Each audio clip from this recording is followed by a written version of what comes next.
Hi, hello, ನಮಸ್ತೆ. ಆತ್ಮೀಯ ಸಮಸ್ತ ಕರ್ನಾಟಕದ ಬಂಧುಗಳೇ ಮತ್ತು ದೇಶದ ಬಂಧುಗಳೇ, ಇವತ್ತಿನ ದಿನ ಒಂದು ವಿಶಿಷ್ಟವಾಗಿರ್ತಕ್ಕಂಥ ಆಚರಣೆ ನಮ್ಮ ಭಾರತ ದೇಶದಲ್ಲಿದೆ. ಅದು ಹೋಳಿ ಹಬ್ಬ. ನಮ್ಮ ಸಂತೋಷ್ ಲಾಡ್ ಫೌಂಡೇಶನ್ನ ವತಿಯಿಂದ ಮತ್ತೊಮ್ಮೆ ತಮಗೆಲ್ಲರಿಗೂ ಹೋಳಿ ಹಬ್ಬದ ಶುಭಾಶಯಗಳನ್ನು ತಿಳಿಸ್ತಾ, ಎಲ್ಲರೂ ಈಗ ರಂಗು ರಂಗಿನ ಬಣ್ಣದ ಚಿತ್ತಾರದೊಂದಿಗೆ ಆಟ ಆಡ್ತಾ ಇದ್ದೀರಾ. ನಾವಿಲ್ಲಿ ಕ್ಲಾಸ್ ಮಾಡ್ತಾ ಇದ್ದೀವಿ. ಅಷ್ಟು ಮಿಕ್ಕಿ ನೀವು ಕ್ಲಾಸ್ ನೋಡ್ತಾ ಇದ್ದೀರ ಅಂದರೆ ಯು ವಿಲ್ ಗ್ರೇಟ್. ನೀವು ಮುಂದೊಂದಿನ ದಿ ಗ್ರೇಟ್ ಅಚೀವ್ಮೆಂಟರ್ ಆಗೇ ಆಗ್ತೀರ, ಅದರಲ್ಲಿ ಅನುಮಾನವೇ ಇಲ್ಲ. ನೇರವಾಗಿ ನಾನು ತರಗತಿಗೆ ಬರ್ತಾ ಇದ್ದೀನಿ ಮಿತ್ರರೇ. ಏನಿಲ್ಲ, ವೆರಿ ಇಂಟ್ರೆಸ್ಟಿಂಗ್ ಚಾಪ್ಟರ್, ವರ್ಧನ ಸಾಮ್ರಾಜ್ಯ, ಥಾನೇಶ್ವರದ ವರ್ಧನರು, ಥಾನೇಶ್ವರದ ವರ್ಧನರು. ಪರೀಕ್ಷಾ ದೃಷ್ಟಿಯಿಂದ ಇಲ್ಲಿ ಬೌದ್ಧ ಧರ್ಮದ ಮೇಲೆ ಪ್ರಶ್ನೆ ಕೇಳ್ಬೋದು, ಕೆಲವಷ್ಟು ಸಾಹಿತ್ಯದ ಅಂಶಗಳ ಮೇಲೆ ಪ್ರಶ್ನೆ ಕೇಳ್ಬೋದು, ಇಮ್ಮಡಿ ಪುಲಿಕೇಸಿಗೆ ಸಂಬಂಧಪಟ್ಟಂಥ ಪ್ರಶ್ನೆಗಳನ್ನು ಕೇಳ್ಬೋದು, ಇಲ್ಲ ಯಾವುದಾದ್ರೂ ಒಂದು ಮೂಲದಿಂದ. ಇಲ್ಲಿ ವರ್ಧನ ಸಾಮ್ರಾಜ್ಯದ ಮೇಲೆ ಪ್ರಶ್ನೆಗಳನ್ನು ಕೇಳ್ತಕ್ಕಂತಹ ಒಂದು ಸಂದರ್ಭ ಹೆಚ್ಚು ಇರುವ ಕಾರಣಕ್ಕೆ ಯಾರು ನೀವು ಪೊಲೀಸ್ ಆಗಬೇಕು ಅನ್ನೋ ಅಭ್ಯರ್ಥಿಗಳಿದಿರಲ್ಲ, ಅವರಿಗೆ ವೆರಿ ಇಂಪಾರ್ಟೆಂಟ್.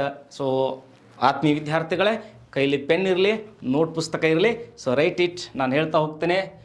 ಮೊದಲನೇದಾಗಿ ಇಲ್ಲಿ ನಾನು ಬರೆದಿರ್ತಕ್ಕಂತಹ ಥಾನೇಶ್ವರ ಎಂಬ ಪದದ ಕಡೆಗೆ ಹೋಗ್ತೀನಿ.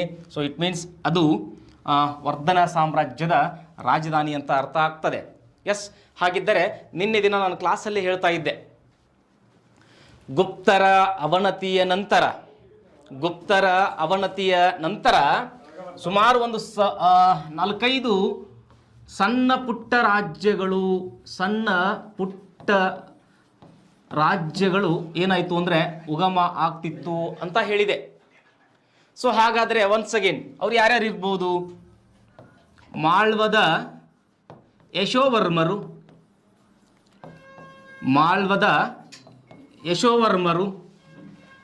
ಹಾಗೆ ಬಾದಾಮಿ ಚಾಲುಕ್ಯರು,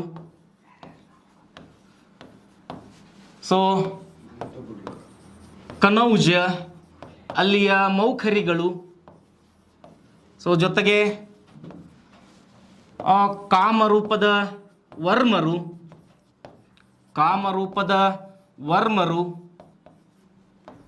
ಹಾಗೆ ವಲ್ಲಭಿ ಅರಸರು. ಹೀಗೆ ಕೆಲವಷ್ಟು ಸಣ್ಣ ಪುಟ್ಟ ರಾಜ್ಯಗಳ ಉಗಮ ಆಗ್ತದೆ. ಅವುಗಳಲ್ಲಿ ಅತಿ ದೊಡ್ಡದಾಗಿರ್ತಕ್ಕಂತಹ ಒಂದು ಸಾಮ್ರಾಜ್ಯ ಚಾಲುಕ್ಯರು, ಹಾಗೆ ಅದ್ರ ಜೊತೆಗೆ ವರ್ಧನರು ಅಂತಕ್ಕಂಥದ್ದನ್ನು ಇಂಪಾರ್ಟೆಂಟ್. ಈ ವಿಷಯವನ್ನು ನಾವು ಗ್ರಹಿಸಿಕೊಳ್ಳೋದ್ರಿಂದ ಏನಾಗ್ತದೆ ಅಂತಂದರೆ, ನೀವು ಕರ್ನಾಟಕದ ಇತಿಹಾಸವನ್ನು ಅಭ್ಯಸಿಸಬೇಕಾದ್ರೆ ಅಲ್ಲಿ ಚಾಲುಕ್ಯರು ಹೆಚ್ಚಿನ ಮಹತ್ವವನ್ನು ಪಡಿತಾರೆ.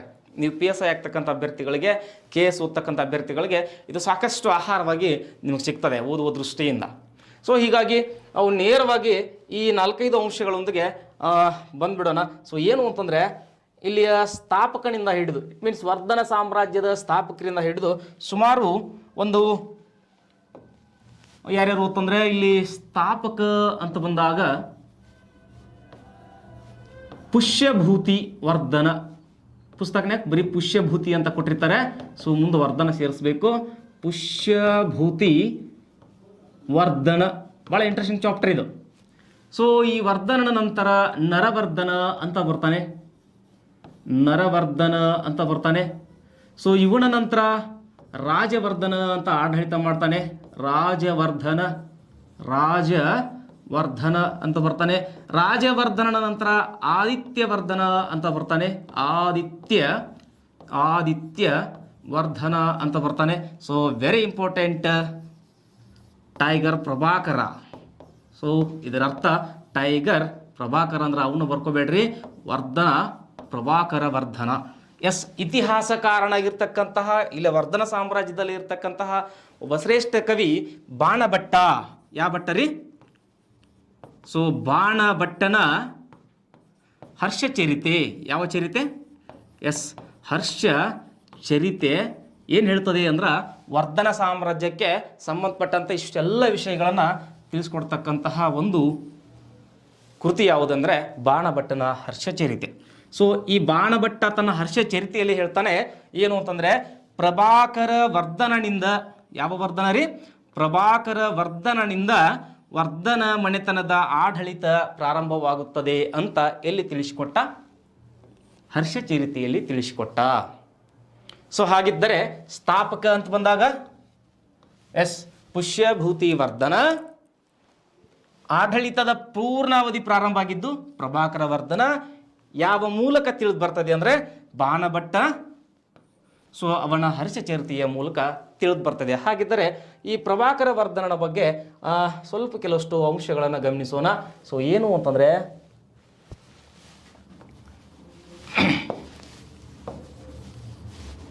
ಸೊ ಪ್ರಭಾಕರ ವರ್ಧನ, ಇಲ್ಲೇನು ವರ್ಷಗಳನ್ನೇನು ಬರಿಬೇಡ್ರಿ.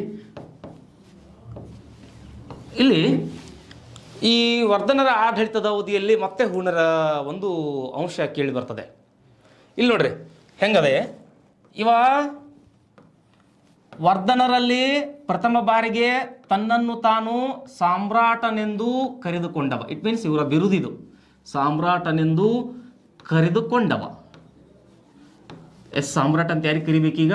ಪ್ರಭಾಕರ ವರ್ಧನನಿಗೆ ಕರಿಬೇಕಂತ ಆಯಿತು. ಒಂದು ಸ್ಟೇಟ್ಮೆಂಟ್ ಬರ್ತದೆ ಆ ಹರ್ಷ ಚರಿತೆಯಲ್ಲಿ, ಹೂಣರೆಂಬ ಜಿಂಕೆಗೆ, ಹೂಣರೆಂಬ ಜಿಂಕೆಗೆ ಸಿಂಹದಂತೆ, ಸಿಂಧೂ ಅರಸರಿಗೆ, ಹೆಂಗದ ನೋಡ್ರಿ ಬರ್ಕೊಳ್ರಿ ಇದನ್ನ, ಸಿಂಧೂ ಅರಸರಿಗೆ. ಸೊ ಒನ್ಸ್ ಅಗೇನ್, ಹೂಣರೆಂಬ ಜಿಂಕೆಗೆ ಯಾವುದಂತೆ? ಸಿಂಹದಂತೆ. ಸಿಂಧೂ ಅರಸರಿಗೆ. ಸೊ ಇಲ್ಲಿ ಇವನು ಉರಿವ ಅಗ್ನಿಯಂತೆ, ಉರಿವಗ್ನಿ ಅಂತ ಬರ್ಕೊಳ್ರಿ, ಉರಿವ ಅಗ್ನಿಯಂತೆ. ಸೊ ಗುಜರಾತಿನ ಅರಸರಿಗೆ ಅಥವಾ ಅರಸನಿಗೆ ನಿದ್ರಾಭಂಜಕನಾಗಿ.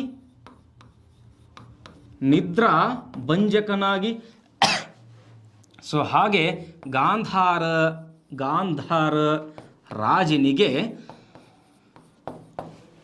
ಭಯಂಕರ ಪ್ಲೇಗಿನಂತೆ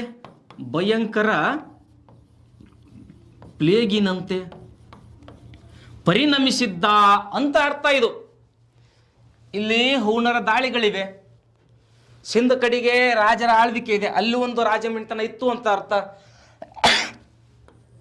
ಇನ್ನು ಗುಜರಾತ್ನೊಳಗೂ ಕೂಡ ಒಂದು ರಾಜಮನೆತನ ಇತ್ತು ಅಂತ ಅರ್ಥ. ಗಾಂಧಾರದಲ್ಲಿಯೂ ಕೂಡ ಏನಾಗಿತ್ತು ಅಂತಂದರೆ ಈ ಸಂದರ್ಭದಲ್ಲಿ ರಾಜಮನೆತನ ಇತ್ತು ಅಂತ ಅರ್ಥ ಆಗ್ತದೆ. ಹಾಗಾದರೆ ಈ ನಮ್ಮ ಹರ್ಷವರ್ಧನ ಅಂತ ಬರ್ತಾನೆ ಸದ್ಯ ಮುಂದೆ, ಅಷ್ಟೊತ್ತಿಗೆ ಈ ಹರ್ಷ ಸಾಮ್ರಾಜ್ಯದ ಬಗ್ಗೆ ಅಥವಾ ವರ್ಧನ ಸಾಮ್ರಾಜ್ಯದ ಬಗ್ಗೆ ನೋಡೋದಾತು ಅಂತಂದ್ರೆ, ಸೊ ಒಂದು ಕಚ್ಚಾ ಮ್ಯಾಪ್ ಇದು. ಈ ಕಡೆ ಗುಜರಾತ್, ಸಿಂಧ್ ಪ್ರದೇಶಗಳು ಇವು. ಹಾಗೆ ಇಲ್ಲಿ ಹೂಣರ ದಾಳಿಗಳು, ಹಗಲೆಲ್ಲ ಆಗ್ತಕ್ಕಂಥ ಹೂಣರ ದಾಳಿಗಳು, ಇವೆಲ್ಲವನ್ನ ಮೆಟ್ಟಿ ನಿಂತವ ಯಾರು ಅಂತ ಕೇಳಿದ್ರು ಅಂತಂದರೆ ಗಾಂಧಾರ. ಅಂದರೆ ಈ ಕಡೆಯಿಂದ ಸೊ ಯಾರಲ್ಲ, ಸೊ ಏಕೈಕ ವ್ಯಕ್ತಿ ಈ ಸದ್ಯ ಇಲ್ಲಿ ಪ್ರಭಾಕರ ವರ್ಧನ ಅಂತ ಉಲ್ಲೇಖ ಆಗ್ತದೆ. ಇದನ್ನು ತಿಳಿಸಿಕೊಟ್ಟವ ಯಾರು ಅಂದರೆ ಬಾಣಭಟ್ಟ. ಯಾವ ಭಟ್ಟ ರೀ? ಬಾಣಭಟ್ಟ. ಎಲ್ಲಿ ತಿಳಿಸಿಕೊಟ್ಟಾನ ಅಂದ್ರೆ ಹರ್ಷ ಚರಿತೆಯಲ್ಲಿ. ಯಾವ ಚರಿತೆ? ಹರ್ಷ ಚರಿತೆಯಿಂದ ಈ ಅಂಶ ತಿಳಿದು ಬಂದಿದೆ ಅಂತ ಅರ್ಥ. ಹಾಗಿದ್ದರೆ ಈ ಪ್ರಭಾಕರ ವರ್ಧನನಿಗೆ ಮಕ್ಕಳು 2 ಗಂಡು 1 ಹೆಣ್ಣು.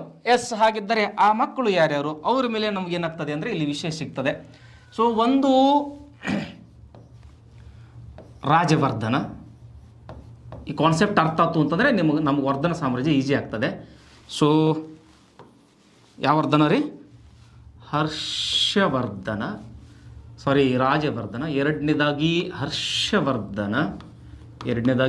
ಹರ್ಷವರ್ಧನ. ಸೊ ಒಬ್ಬಕಿ ಹೆಣ್ಮಗಳು. ಸೊ ಆಕೆ ಹೆಸರು ರಾಜಶ್ರೀ ಅಂತ ಆಕೆ ಹೆಸರು. ಸೊ ನಂತರದಲ್ಲಿ ಈ ರಾಜಶ್ರೀಯನ್ನು ಗೃಹವರ್ಮನಿಗೆ, ಯಾರಿಗ್ರಿ? ಗೃಹವರ್ಮನಿಗೆ ಕೊಟ್ಟು ವಿವಾಹ ಮಾಡ್ತಾರೆ. ಯಾರು? ಇಬ್ಬರು ಸಹೋದರರು ಸೇರಿ ಗೃಹವರ್ಮನಿಗೆ ರಾಜಶ್ರೀಯನ್ನು ಕೊಟ್ಟು ಮದುವೆ ಮಾಡಿದರು. ಈ ಗೃಹವರ್ಮ ಎಲ್ಲಿಯವ ಅಂದ್ರೆ ಕನೌಜ್ದೇವ. ಎಲ್ಲಿಯವ್ರಿ? ಕನೌಜ್ದೇವ. ಹಾಗೆ ಇಲ್ಲೊಬ್ಬ ಇವನು ಬರ್ತಾನೆ ದೇವಗುಪ್ತ ಅಂತ. ಯಾವ ಗುಪ್ತ ರೀ? ದೇವಗುಪ್ತ ಅಂತ ಬರ್ತಾನೆ. ಸೊ ಇವನು ಮಾಳ್ವದ ಅರಸ. ಸೊ ಹಾಗೆ ಈ ದೇವಗುಪ್ತನೊಂದಿಗೆ ಮತ್ತೊಬ್ಬಾತ ಬರ್ತಾನೆ. ಸೊ ಗೌಡ ದೇಶದ ಶಶಾಂಕ ಅಂತ ಬರ್ತಾನೆ. ಒಳ್ಳೆ ಸ್ಟೋರಿ ಅದೇ. ಸೊ ಇವರಿಬ್ಬರು ಒಂದು ಬೆಟಾಲಿಯನ್ನ. ಸೊ ಈ 4 ಜನ ಒಂದು ಬೆಟಾಲಿಯನ್ನ. So once again Rajyavardhan, Prabhakar ವರ್ಧನನ ಮಕ್ಕಳು ರಾಜವರ್ಧನ, ಹರ್ಷವರ್ಧನ, ರಾಜಶ್ರೀ.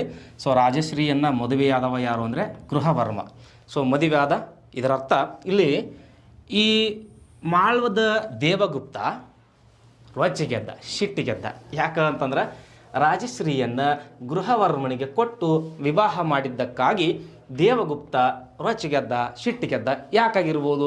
ಸೊ ಆಕೆಯನ್ನು ಪ್ರೇಮಿಸ್ತಿರಬಹುದು. ಇನ್ನೊಂದು ಅಲ್ಲೇ ಏನಂತಂದರೆ ಮಾಳು ಮತ್ತು ಕನೌಜದ ಮನೆತನಗಳದವ, ಆ ದೃಷ್ಟಿಯಿಂದಲೂ ಕೂಡ ಇರಬಹುದು. ಸೊ ಹೀಗಾಗಿ ಈ ದೇವಗುಪ್ತ ಗೌಡ ದೇಶದ ಶಶಾಂಕನ ಸಹಾಯದೊಂದಿಗೆ ಗೃಹವರ್ಮನನ್ನು ಕೊಂದರು. ಯಾರನ್ನು ಕೊಂದರು? ಗೃಹವರ್ಮನನ್ನು ಕೊಂದರು. ಸೊ ಇಲ್ಲಿ ಗೃಹವರ್ಮನನ್ನು ಕೊಂದ ನಂತರ ರಾಜಶ್ರೀ ಏನಾಗ್ತಾಳೆ ಅಂದ್ರೆ ವಿಧವೆಯಾಗ್ತಾಳೆ. ಏನಾಗ್ತಾಳೆ? ವಿಧವೆಯಾಗ್ತಾಳೆ. ಎಸ್. ಹಾಗಿದ್ದರೆ ತನ್ನ ತಂಗಿ ವಿಧವೆಯಾದದ್ದನ್ನು ಸಹಿಸಲಿಕ್ಕೆ ಸಾಧ್ಯ ಇಲ್ಲ. ಯಾರಿಗೆ ಹೇಳ್ರಿ? ರಾಜವರ್ಧನನಿಗೆ ಸಾಧ್ಯವಿಲ್ಲ. ಅಂದರೆ 605ರ ಹೊತ್ತಿಗೆ ರಾಜವರ್ಧನ ಸೊ ತನ್ನ ತಂಗಿಯ ಗಂಡನ ಸಾವಿಗೆ ಕಾರಣರಾದ ದೇವಗುಪ್ತ ಮತ್ತು ಗೌಡ ದೇಶದ ಶಶಾಂಕನ ಮೇಲೆ ದಾಳಿಗಳನ್ನು ಕೈಗೊಂಡ. ತನ್ನ ತಂಗಿ ವಿಧವೆಯಾಗಿದ್ಲು. ಸೊ ತನ್ನ ತಂಗಿಯ ಗಂಡ ಗೃಹವರ್ಮನನ್ನು ಕೊಂದಿದ್ದಕ್ಕಾಗಿ ಸೇಟ್ ತೀರಿಸ್ಕೊಂಡ್ರೆ ಆಯಿತು ಅಂತ ತಿಳ್ಕೊಂಡು ಸೊ ಈತ ಏನು ಮಾಡಿದ? ದೇವಗುಪ್ತನ ಮೇಲೆ ದಾಳಿಗೈದ, ದೇವಗುಪ್ತನನ್ನು ಸೋಲಿಸಿದ. ಆದರೆ ಗೌಡ ದೇಶದ ಶಶಾಂಕನಿಂದ ರಾಜವರ್ಧನ ಹತ್ಯೆಯಾದ. ಹಾಗಾದರೆ ತನ್ನ ಮುಂದಿನ ಸೀಟಿ ಯಾರಿಗೆ ಹೋಗ್ತದೆ? ಸೊ ಹಾಗೆ ಇಲ್ಲಿ ವಿದ್ಯಾರ್ಥಿಗಳೇ ಒನ್ಸ್ ಅಗೇನ್ ಈಗ ರಾಜವರ್ಧನ ಸತ್ತ. ಸೊ ಉಳಿದವ್ಯಾರು? ಹರ್ಷವರ್ಧನ. ಎಸ್. ಹಾಗಿದ್ದರೆ ಹರ್ಷವರ್ಧನನ ಉದ್ದೇಶ ಏನಾಗಿರ್ತದೆ? ಹರ್ಷವರ್ಧನನ ಉದ್ದೇಶ ಭಾಳ ವೆರಿ ಸಿಂಪಲ್. ಸೊ ಏನಿರಬಹುದು ಹರ್ಷನ ಉದ್ದೇಶ? ಹರ್ಷವರ್ಧನ ಸೊ ಇವನ ಒಂದು ಆಡಳಿತದ ಕಾಲಾವಧಿ ಸೊ ಇಲ್ಲಿವರೆಗೆ ಹಾಕೋಣ 606ರಿಂದ 646. ವಿದ್ಯಾರ್ಥಿ ಮಿತ್ರರೇ, ಸೊ ಇಲ್ಲಿ ಒಂದು ಮಾಹಿತಿ. ಸಂತೋಷ್ ಲಾಡ್ ಫೇಸ್ಬುಕ್ಕು ಮತ್ತು ಇನ್ಸ್ಟಾಗ್ರಾಮ್ ಇದೆ. ಸಂತೋಷ್ ಲಾಡ್ ಫೌಂಡೇಶನ್ ಅಂತೇಳಿ ಟೆಲಿಗ್ರಾಮ್ ಕೂಡ ಇದೆ. ಸೊ ಅದನ್ನು ನೀವು ಡೌನ್ಲೋಡ್ ಮಾಡಿಕೊಂಡು ಕ್ಲಾಸ್ಗಳನ್ನು, ತರಗತಿಗಳನ್ನು ನೋಡಬೇಕು. ಎಸ್, ವಿಷಯಕ್ಕೆ ಹೋಗ್ತಾ ಇದ್ದೀನಿ. ಈಗಾಗಲೇ ಹರ್ಷವರ್ಧನನ ಮಾವ, ಇಟ್ ಮೀನ್ಸ್ ರಾಜಶ್ರೀಯ ಗಂಡ. ಯಾರ ಗಂಡ? ಗೃಹವರ್ಮ ಸತ್ತಾನ. ರಾಜಶ್ರೀ ವಿಧವೆಯಾಗ್ಯಾಳ. ಸೊ ನಂತರದಲ್ಲಿ ರಾಜಶ್ರೀಯ ಮತ್ತೊಬ್ಬ ಸಹೋದರ ರಾಜವರ್ಧನ. ಯಾವ ವರ್ಧನ ರೀ? ರಾಜವರ್ಧನ. ಸೊ ದೇವಗುಪ್ತನ ಮೇಲೆ ದಾಳಿ ಮಾಡಿದಾಗ, ದೇವಗುಪ್ತನ ಮೇಲೆ ದಾಳಿ ಮಾಡಿದಾಗ ಅವನು ಕೂಡ ಸತ್ತು ಹೋಗ್ಯಾನ. ಈ ದೇವಗುಪ್ತನಿಗೆ ಸಹಾಯ ಮಾಡಿದವ ಯಾರು ಅಂದರೆ ಶಶಾಂಕ ಅಂತ ಅರ್ಥ. ಅಂದ್ರೆ ಈ ಹರ್ಷವರ್ಧನನ ಟಾರ್ಗೆಟ್ ಯಾರಿನ? ಸೊ ಈ ಇಬ್ಬರು ಆಗಿರ್ತಾರೆ. ಯಾರ್ಯಾರು? ಎಸ್, ದೇವಗುಪ್ತ ಮತ್ತು ಶಶಾಂಕ. ಇದರ ಅರ್ಥ ವರ್ಧನ ಸಾಮ್ರಾಜ್ಯದ ಆಡಳಿತದ ಚುಕ್ಕಾಣಿಯನ್ನು ಹಿಡಿದಾಗ, ಆಡಳಿತದ ಚುಕ್ಕಾಣಿಯನ್ನು ಹಿಡಿದಾಗ 2 ಉದ್ದೇಶಗಳಿಂದ ಅವನು ತನ್ನ ಆಡಳಿತವನ್ನು ಪ್ರಾರಂಭಿಸ್ತಾನೆ. ಸೊ ಒಂದು ಸೇಡಿಗಾಗಿ. ಯಾವುದಕ್ಕಾಗಿ? ಸೊ ಶೇಡಿಗಾಗಿ, ಶ್ಯಾಡೋ. ಎಸ್, ಸೇಡಿಗಾಗಿ. ಎರಡನೇದ್ದು ಸಾಮ್ರಾಜ್ಯದ ವಿಸ್ತರಣೆ. ಸಾಮ್ರಾಜ್ಯದ ವಿಸ್ತರಣೆ. So very important. ಮೊದಲಿಗೆ ಹೋಗ್ತೀನಿ, ಒಂದು ತಗೊಳ್ಳೋಣ. ಸೇಡು ಏನಂತಂದರೆ ತನ್ನ ಸಹೋದರಿ ವಿಧವೆಯಾಗಳು, ಆಕೆ ಗಂಡ ಸತ್ತಾನ, ಜೊತೆಗೆ ಸಹೋದರನು ಕೂಡ ಸತ್ತು ಹೋಗಿದ್ದಾನೆ. ಸೊ ಈ ಕಾರಣಕ್ಕೆ ದೇವಗುಪ್ತನನ್ನು ಶಶಾಂಕನನ್ನು ಸಂಹರಿಸಬೇಕು ಅಂತ ಒಂದು ಉದ್ದೇಶ. ಹಾಗೆ ತಾನು ಆಡಳಿತಕ್ಕೆ ಬಂದ ವರ್ಷದ ಸವಿ ನೆನಪಿಗಾಗಿ 606ರಲ್ಲಿ ಎಷ್ಟ್ರಿ ಕ್ರಿಸ್ತ ಶಕ ಇರ್ತದೆ, 606ರಲ್ಲಿ ಹರ್ಷ ಶಕೆಯನ್ನು ಪ್ರಾರಂಭಿಸಿದ. ಯಾವ ಶಕೆ? ಹರ್ಷ ಶಕೆಯನ್ನು ಪ್ರಾರಂಭಿಸಿದ. ಸೊ ಇದು ಇಂಪಾರ್ಟೆಂಟ್ ಎಕ್ಸಾಮ್ ಪರ್ಪಸ್. ಸೊ ಇನ್ನು ಈ ಕಡೆಗೆ ಬರೋಣ. ಹರ್ಷವರ್ಧನ ದೇವಗುಪ್ತನ ಮೇಲೆ ದಾಳಿ ಮಾಡಿ ದೇವಗುಪ್ತನನ್ನ ಸಂಹರಿಸಿದ. ಆದರೆ ಗೌಡ ದೇಶದ ಶಶಾಂಕ ತಪ್ಪಿಸಿಕೊಂಡು ಪಲಾಯನಗೈದ ಅಂತ ಹೇಳ್ತಾರೆ. ಸೊ ಹೀಗಾಗಿ ಇಲ್ಲಿ ಗೌಡ ದೇಶ ಮತ್ತು ದೇವಗುಪ್ತನ ಒಂದು ರಾಜ್ಯ ಏನಾಗ್ತದೆ ಅಂದ್ರೆ ಹರ್ಷನ ಸಾಮ್ರಾಜ್ಯದಲ್ಲಿ ವಿಲೀನಗೊಳ್ತದೆ. ಅಂದರೆ ಆತನ ಸಾಮ್ರಾಜ್ಯದ ವಿಸ್ತರಣೆಯ ಅಡಿಪಾಯ ಪ್ರಾರಂಭ ಆಯಿತು ಅಂತ ಅರ್ಥ. ಹಾಗೆ ಇಲ್ಲೇನು ಗೃಹವರ್ಮನಿದ್ದ ಕನೌಜ ಅಲ್ಲ, ಸೊ ಅದನ್ನು ತನ್ನ ಎರಡನೇ ರಾಜಧಾನಿಯನ್ನಾಗಿ, ಎಷ್ಟನೇ ರಾಜಧಾನಿ? ಎರಡನೇ ರಾಜಧಾನಿ ಯಾವುದು? ಎಸ್, ಕನೌಜ. ಸೊ ಒಂದೊಂದು ಪಾಯಿಂಟ್ ವೆರಿ ಇಂಪಾರ್ಟೆಂಟ್. ಇಲ್ಲಿ ಸ್ಟೋರಿ ಬೇಸ್ಮೆಂಟ್ ಇಷ್ಟು ಹೊತ್ತಿತ್ತು, ಆದರೆ ಇನ್ನು ಪಾಯಿಂಟ್ ಬೇಸ್ಮೆಂಟ್ ಹೋಗ್ತದೆ. ಏನು ಅಂತಂದರೆ ಈಗ ಒಂದು ಸಿಕ್ಕಿದೆ ನಮ್ಗೆ 606 ಹರ್ಷ ಶಕೆ ಪ್ರಾರಂಭ ಅಂತ ತಿಳ್ಕೊಂಡು. ಸೊ ಹಾಗೆ ಇನ್ನೊಂದು ಮಹತ್ವದ ಪಾಯಿಂಟ್ ಏನು ಅಂತಂದರೆ ಈಗಾಗಲೇ ಆತ ತನ್ನ ಸೇಡಿಗಾಗಿ ಸೊ ತನ್ನ ಶತ್ರುಗಳನ್ನು ಸಂಹರ್ಷಣ. ಸೊ ಇಲ್ಲಿ 612ನೇ ಒಂದು ವರ್ಷಕ್ಕೆ, ಕ್ರಿಸ್ತ ಶಕ 612ಕ್ಕೆ ಇವನು ಬಿರುದನ್ನು ಕಟ್ಟಿಕೊಂಡ. ಶಿಲಾದಿತ್ಯ ಅಂತ ಬಿರುದು ಕಟ್ಟಿಕೊಂಡ. ಯಾದಿತ್ಯ ಶಿಲಾದಿತ್ಯ ಮತ್ತು ಪರಮ ಭಟ್ಟಾರಿಕ ಅಂತ ಬಿರುದು ಕೊಟ್ಟುಕೊಂಡ. ಎಸ್, ಇಲ್ಲಿ ಅವಾಗಲೇ ಹೇಳೋದನ್ನು ಮರ್ತೆ ನಾನು. ಏನು ಅಂತಂದರೆ ಆ ಗೌಡ ದೇಶದ ಶಶಾಂಕನನ್ನು ಕೊಂದಾದ್ಮೇಲೆ ತಂಗಿ ರಾಜಶ್ರೀ ಸೊ ಯಾವ ಭಾಗದಲ್ಲಿ ಆತ್ಮಹತ್ಯೆಗೆ ಪ್ರಯತ್ನಿಸಿದಳು ಅಂತ ಎಕ್ಸಾಮಿಗೆ ಕೇಳ್ಬೋದು. ಸೊ ಏನಿಲ್ಲ, ಇಲ್ಲಿ ಸೊ ಹೀಗೆ ಬಂದು ಇಲ್ಲೇ ನಾವು ಗುರುತಿಸ್ತೀವಿ ನೋಡ್ರಿ. ಸೊ ಯಾವುದು? ವಿಂಧ್ಯ ಪರ್ವತ ಅಥವಾ ನರ್ಮದಾ ನದಿ ಅಂತೀವಲ್ಲ. ಸೊ ವಿಂಧ್ಯ ಪರ್ವತದ ಭಾಗದಲ್ಲಿ ತಂಗಿ ಸಹೋದರಿ ಆತ್ಮಹತ್ಯೆಗೆ ಪ್ರಯತ್ನ ಪಟ್ಟಿದ್ಲು, ಆಕೆಯನ್ನು ಉಳಿಸ್ಕೊಳ್ತಾನೆ ಹರ್ಷ. ಜಸ್ಟ್ ಅದನ್ನು ಬಿಡ್ರಿ, ಈ ಕಡೆಗೆ ಬರ್ರಿ. ಸೊ ಒನ್ಸ್ ಅಗೇನ್ 612ರಲ್ಲಿ ಶಿಲಾದಿತ್ಯ ಮತ್ತು ಪರಮ ಭಟ್ಟಾರಿಕ ಅಂತ ಬಿರುದನ್ನು ಕಟ್ಟಿಕೊಂಡ. ಯಾರು ಅಂದರೆ ಹರ್ಷವರ್ಧನ. ಹಾಗೆ ಮತ್ತೊಂದು ವರ್ಷಕ್ಕೆ ಮುಂದೆ ಹೋಗ್ತೀನಿ ನಾನು. ಸೊ 625ಕ್ಕೆ, ಎಷ್ಟಕ್ಕೆ? 625ಕ್ಕೆ ಇಲ್ಲಿ ಹರ್ಷವರ್ಧನ ತನ್ನ ಸಾಮ್ರಾಜ್ಯವನ್ನು ವಿಸ್ತರಿಸಿದ ಅನ್ನಲಿಕ್ಕೆ ಒಂದು 3 ಪ್ಲೇಸ್ಗಳನ್ನು ನಾನಿಲ್ಲಿ ಗುರುತಿಸ್ತೀನಿ. ಸೊ ಯಾವ್ಯಾವು ಅಂತಂದರೆ, ಸೊ ಒಂದು ಪಂಜಾಬಿನ ಪೂರ್ವ ಭಾಗ. ಯಾವ ಭಾಗ? ಪೂರ್ವ ಭಾಗ. ಸೊ ಅಲ್ಲಿರುವಂತಹ ಉತ್ತರ ಪ್ರದೇಶ, ಸೊ ಬಿಹಾರ, ಜೊತೆಗೆ ಒಡಿಸ್ಸಾ. ಇದು ಇಂಪಾರ್ಟೆಂಟ್ ಆಗ್ತದೆ, ಎಕ್ಸಾಮ್ ಪರ್ಪಸ್ ಬಹಳ ಮಹತ್ವದ ಅಂಶ. ಸೊ ಇಲ್ಲಿ ಒನ್ಸ್ ಅಗೇನ್ ಹೇಳ್ತಾ ಇದ್ದೀನಿ. ಸೊ ಕ್ರಿಸ್ತ ಶಕ 625ಕ್ಕೆ ಹರ್ಷವರ್ಧನ ಪಂಜಾಬಿನ ಪೂರ್ವ ಭಾಗವನ್ನು, ಸೊ ಉತ್ತರ ಪ್ರದೇಶ, ಬಿಹಾರ, ಒಡಿಸ್ಸಾಗಳವರೆಗೂ ತನ್ನ ಸಾಮ್ರಾಜ್ಯವನ್ನು ವಿಸ್ತರಿಸಿದ. ಸೊ ಹಾಗಿದ್ದರೆ ತನ್ನ ಸಾಮ್ರಾಜ್ಯವನ್ನು ವಿಸ್ತರಿಸುವ ಭರದಲ್ಲಿ ಸೊ 634ರಲ್ಲಿ ಭಾಳ ಇಂಪಾರ್ಟೆಂಟ್, 34ರಲ್ಲಿ ನರ್ಮದಾ ನದಿ ಕಾಳಗ ಅಂತ ನಡೀತದೆ. ಯಾವ ನದಿ ಕಾಳಗ? ನರ್ಮದಾ ನದಿ ಕಾಳಗ ಅಂತ ಜರುಗ್ತದೆ. ಸೊ ಒಂದು ಕಡೆ ಹರ್ಷ, ಮತ್ತೊಂದು ಕಡೆ ಬಾದಾಮಿ ಚಾಲುಕ್ಯರ ಇಮ್ಮಡಿ ಪುಲಿಕೇಶಿ. ಈ ಯುದ್ಧದಲ್ಲಿ ಹರ್ಷವೆಲ್ಲವೂ ಉಡುಗಿ ಹೋಯಿತು ಅಂತಕ್ಕಂಥ ಸ್ಟೇಟ್ಮೆಂಟ್ ಬರ್ತದೆ. ಏನು ಅಂತಂದರೆ ಈ ನರ್ಮದಾ ನದಿ ಕಾಳಗದಲ್ಲಿ ಸೊ ಉತ್ತರದಿಂದ ದಕ್ಷಿಣದ ಕಡೆಗೆ ಇವನು ದಾಳಿ ಮಾಡತ್ರ, ಸೊ ದಕ್ಷಿಣದಿಂದ ಉತ್ತರದ ಕಡೆಗೆ ನಮ್ಮ ಪುಲಿಕೇಶಿ ದಾಳಿ ಮಾಡ್ಲಿಕ್ಕೆ ಹತ್ತಿದ್ದಾನೆ. ಸೊ ಇದೇ ವೇಳೆಯಲ್ಲಿ ಸೊ 634ರ ವೇಳೆಯಲ್ಲಿ ಸೊ ಒಂದು 2 ಸಾರಿ ಅರಬ್ಬರ ದಾಳಿಗಳು ನಮ್ಮ ಭಾರತದ ಮೇಲೆ ಆಗಲಿಕ್ಕೆ ಪ್ರಯತ್ನ ಪಟ್ಟಿದ್ವು.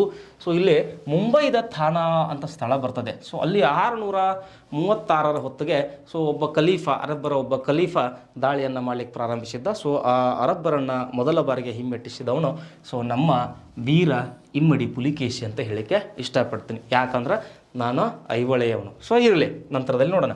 ಹರ್ಷವೆಲ್ಲವೂ ಉಡುಗಿ ಹೋದ್ಮೇಲೆ ಅಂದ್ರೆ ಈ ಯುದ್ಧ ಭೂಮಿಯಲ್ಲಿ ನರ್ಮದಾ ನದಿ ಕಾಳಗದಲ್ಲಿ ಹರ್ಷನ ಆಣೆಗಳು ಯುದ್ಧ ಭೂಮಿಯಲ್ಲಿ ಪತ್ತರಗುಟ್ಟಿ ಸಾಯೋದನ್ನು ಹರ್ಷ ಕಣ್ಣಾರೆ ಕಂಡುಬಿಟ್ಟ.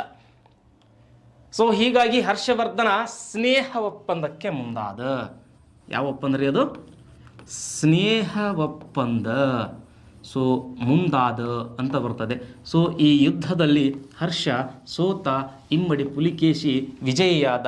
ಸೊ ಇಲ್ಲಿಗೆ ನಮ್ಮ ಇಮ್ಮಡಿ ಪುಲಿಕೇಶಿಗೆ ಪರಮೇಶ್ವರ ಎಂಬ ಬಿರುದು ದಕ್ಕಿತು.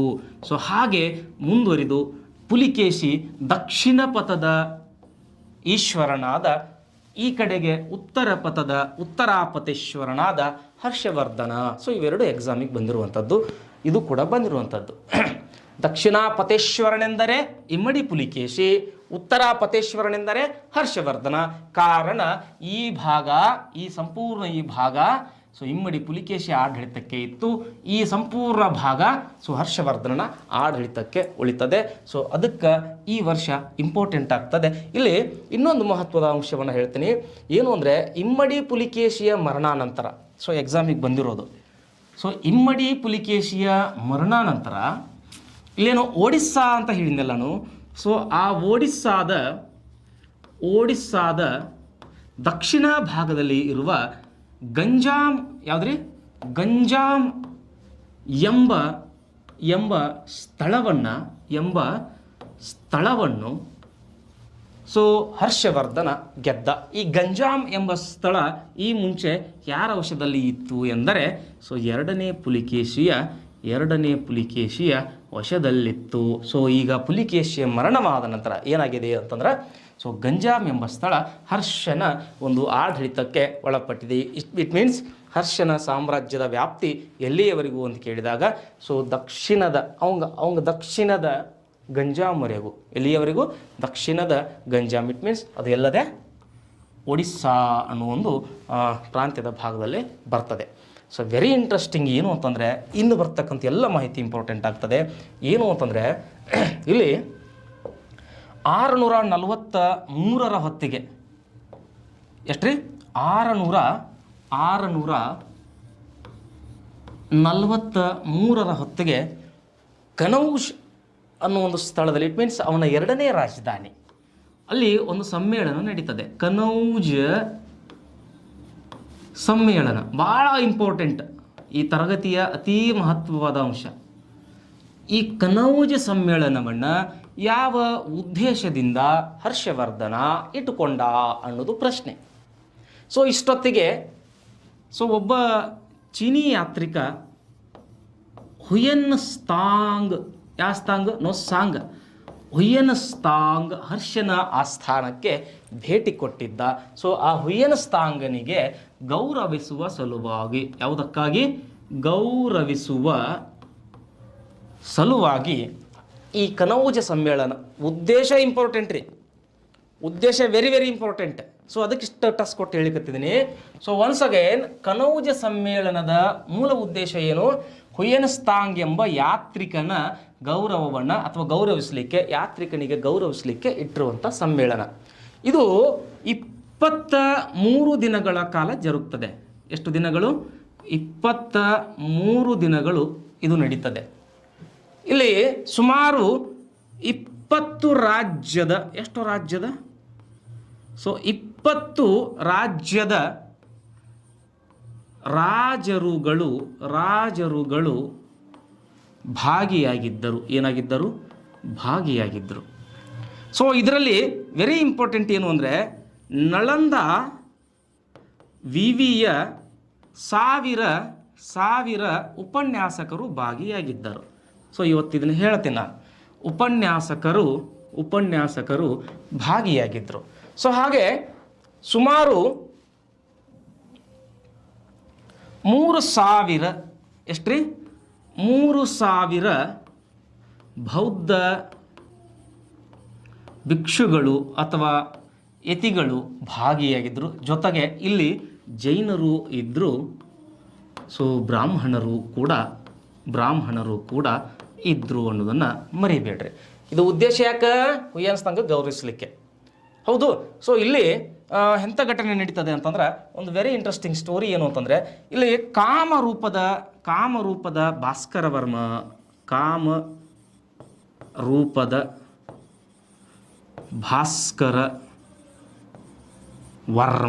ಭಾಸ್ಕರ ಮಾಮ ಅನ್ನಬೇಡ್ರಿ, ಭಾಸ್ಕರ ವರ್ಮ. ಸೊ ನಮ್ಮ ಹರ್ಷವರ್ಧನ ಈ ಸಮ್ಮೇಳನದ ಸಂದರ್ಭದಲ್ಲಿ ಸೊ ಹರ್ಷವರ್ಧನ ಇಂದ್ರನಂತೆ ವೇಷ ತೊಟ್ಟ. ಯಾರಂತೆ ವೇಷ? ಇಂದ್ರನಂತೆ ವೇಷ ತೊಟ್ಟ. ಸೊ ಇಲ್ಲಿ ಕಾಮರೂಪದ ಭಾಸ್ಕರ ವರ್ಮ ಬ್ರಹ್ಮನಂತೆ ವೇಷ ತೊಟ್ಟ. ಯಾರಂತೆ? ಬ್ರಹ್ಮನಂತೆ ವೇಷ ತೊಟ್ಟ. ಸೊ ಇಲ್ಲಿ ಭಾಸ್ಕರ ವರ್ಮಗ ಯಾಕೆ ಇಷ್ಟು ಇಂಪಾರ್ಟೆನ್ಸ್ ಕೊಡ್ತಿದೆ ಅಂತಂದ್ರೆ, ಹರ್ಷವರ್ಧನ ಅಲ್ಲಿ ಏನೋ ದೇವಗುಪ್ತನನ್ನು ಶಶಾಂಕನನ್ನು ಅಡಗಿಸಿದ್ನಲ್ಲ, ಆ ವೇಳೆಯಲ್ಲಿ ಸೊ ಹರ್ಷನಿಗೆ ಸಹಕರಿಸಿದವ ಯಾರು ಅಂದರೆ ಭಾಸ್ಕರ ವರ್ಮ. ಹೀಗಾಗಿ ಭಾಸ್ಕರ ವರ್ಮ ಮತ್ತು ಹರ್ಷವರ್ಧನ ಇಬ್ಬರು ಬೆಸ್ಟ್ ಫ್ರೆಂಡ್ಸ್ ಅಂತ ಅರ್ಥ ಆಯಿತು. ಸೊ ಎಸ್ ನೋಡ್ರಿ, ಒನ್ಸ್ ಅಗೇನ್ ಹರ್ಷವರ್ಧನ ಯಾವ ರೀತಿ ವೇಷ ತೊಟ್ಟನ ಎಕ್ಸಾಮಿಗೆ ಬಂದದೆ. ಇಂದ್ರನಂತೆ. ಭಾಸ್ಕರ ವರ್ಮ ಹೇಗೆ ಬಟ್ಟೆ ತೊಟ್ಟನ? ಸೊ ವೇಷ ತೊಟ್ಟನ ಬ್ರಹ್ಮನಂತೆ.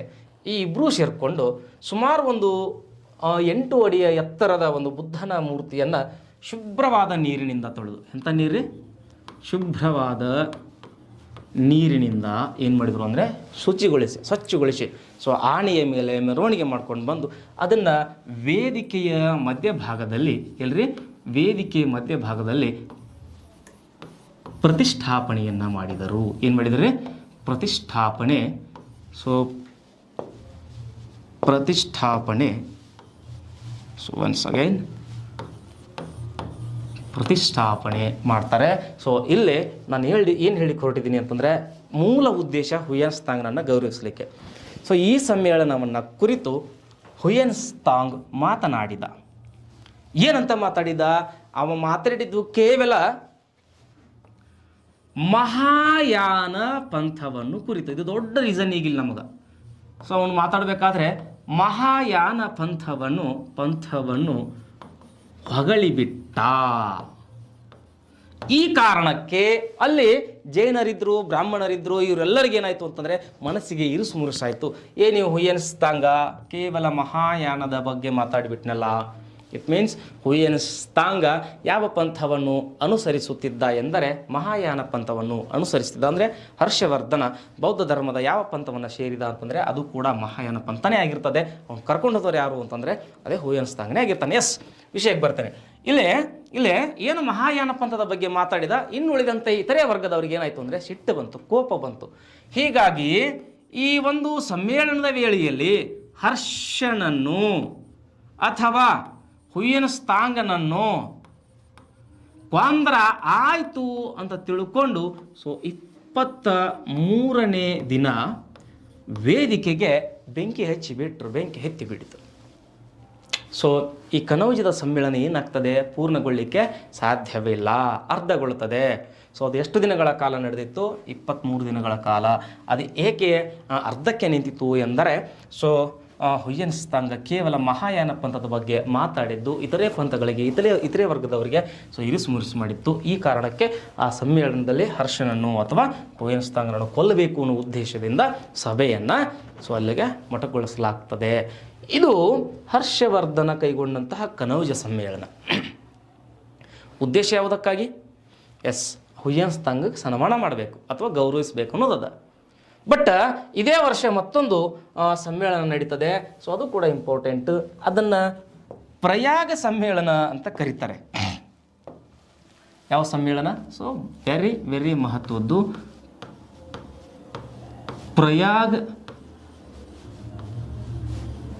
ಸಮ್ಮೇಳನ 643.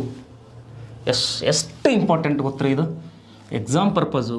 ಇದು 5 ವರ್ಷಕ್ಕೊಮ್ಮೆ ನಡೀತಿತ್ತು. ಎಷ್ಟು ವರ್ಷಕ್ಕೆ? ಪಂಚವರ್ಷಕ್ಕೆ ಒಂದು ಸಾರಿ ನಡೀತಿತ್ತು. ಹಾಗಾದರೆ ಇದು ಎಷ್ಟನೇ ಸಮ್ಮೇಳನ ಅಂತ ಎಕ್ಸಾಮಿಗೆ ಕೇಳ್ತಾರೆ. ಸೊ ಇದು ಹರ್ಷ ಕೈಗೊಂಡ 6ನೇ ಸಮ್ಮೇಳನ. ಎಷ್ಟನೇ ಸಮ್ಮೇಳನ? ಸೊ 6ನೇ ಪ್ರಯಾಗ್. ಇಟ್ ಮೀನ್ಸ್ ಅಲಹಾಬಾದ್ ಸಮ್ಮೇಳನ ಅಂತ ಕೂಡ ಕೊಡ್ಬೋದು ಎಕ್ಸಾಮ್ನಲ್ಲಿ. ಸೊ ಪ್ರಯಾಗ್ ಸಮ್ಮೇಳನ 6ನೇ ಸಮ್ಮೇಳನ ಆಗಿತ್ತು. ಇದರ ಉದ್ದೇಶ ಏನಾಗಿತ್ತು?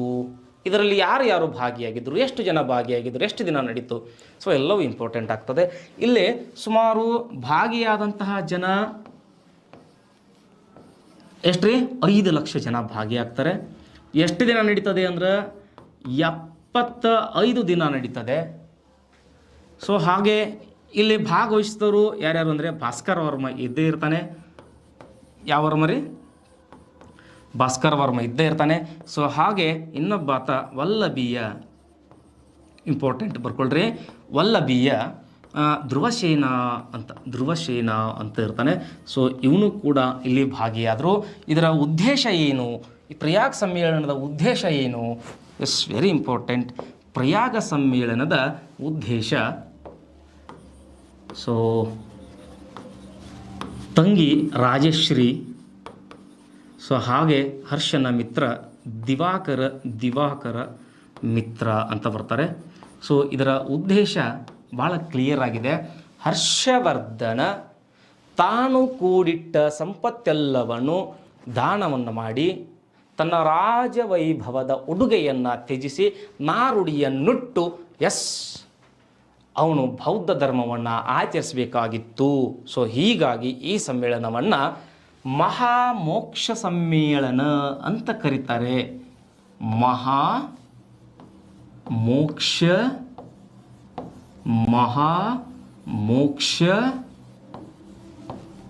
ಸಮ್ಮೇಳನ ಅಂತ ಕರೀತಾರೆ. ಇದಕ್ಕೆ ಕಾರಣೀಕರ್ತರು ಯಾರು? ಹರ್ಷವರ್ಧನ ಯಾರ ಮಾತನ್ನು ಕೇಳಿದೆ ಅಂತಾಯಿತು? ತಂಗಿ ರಾಜಶ್ರೀಯ ಮಾತನ್ನು, ಮಿತ್ರ ದಿವಾಕರ ಮಿತ್ರನ ಮಾತನ್ನು ಹರ್ಷವರ್ಧನ ಕೇಳಿ ಸೊ ಏನು ಮಾಡಿದ ಅಂತಂದರೆ, ಯಾವ ಉಡುಗೆಯನ್ನು ಹುಟ್ಟು ಅನ್ನೋದು ಎಕ್ಸಾಮಿಗೆ ಕೇಳ್ಯಾರ. ನಾರುಡಿಯನ್ನು ನುಟ್ಟು. So very important.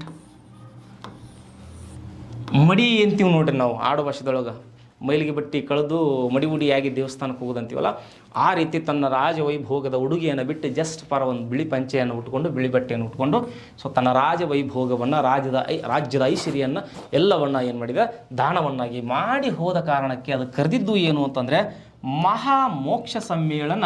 So very important exam purpose. ಯಾವ ಎಕ್ಸಾಮು ಅಂದರೆ KS PS ಎಕ್ಸಾಮ್ವರೆಗೂ ಕೇಳ್ತಕ್ಕಂಥದ್ದು ಇವು ಎರಡೂ ಅದಾವೆ. ನಾರುಡಿಯನ್ನುಟ್ಟು ಅಥವಾ ನಾರುಡಿಯನ್ನುಟ್ಟು ಮಹಾಮೋಕ್ಷ ಸಮ್ಮೇಳನ ಅಂತ ಯಾವುದಕ್ಕೆ ಕರೀತಾರೆ ಅಂದರೆ ಪ್ರಯಾಗ್ ಸಮ್ಮೇಳನಕ್ಕೆ ಕರೀತಾರೆ. ಸೊ ಅಲ್ಲಿ ಇದೆಲ್ಲವನ್ನು ಮಾಡಲಿಕ್ಕೆ ಕಾರಣ ಯಾರು ಅಂದರೆ ಆತನ ಸಹೋದರಿ ರಾಜಶ್ರೀ ಮತ್ತು ದಿವಾಕರ ಮಿತ್ರ. ಸೊ ಇಷ್ಟೆಲ್ಲ ಮಾಡಿರ್ತಕ್ಕಂಥ ಹರ್ಷವರ್ಧನ ಸೊ ತನ್ನ ಎಲ್ಲ ರಾಜವೈಭೋಗವನ್ನು ಬಿಟ್ಟು ಸೊ ತನ್ನ ರಾಜ್ಯಾಡಳಿತವನ್ನು 644ರವರೆಗೂ ಮುಂದುವರಿಸಿ ಅಲ್ಲಿಗೆ ಕೈ ಬಿಡ್ತಾನೆ.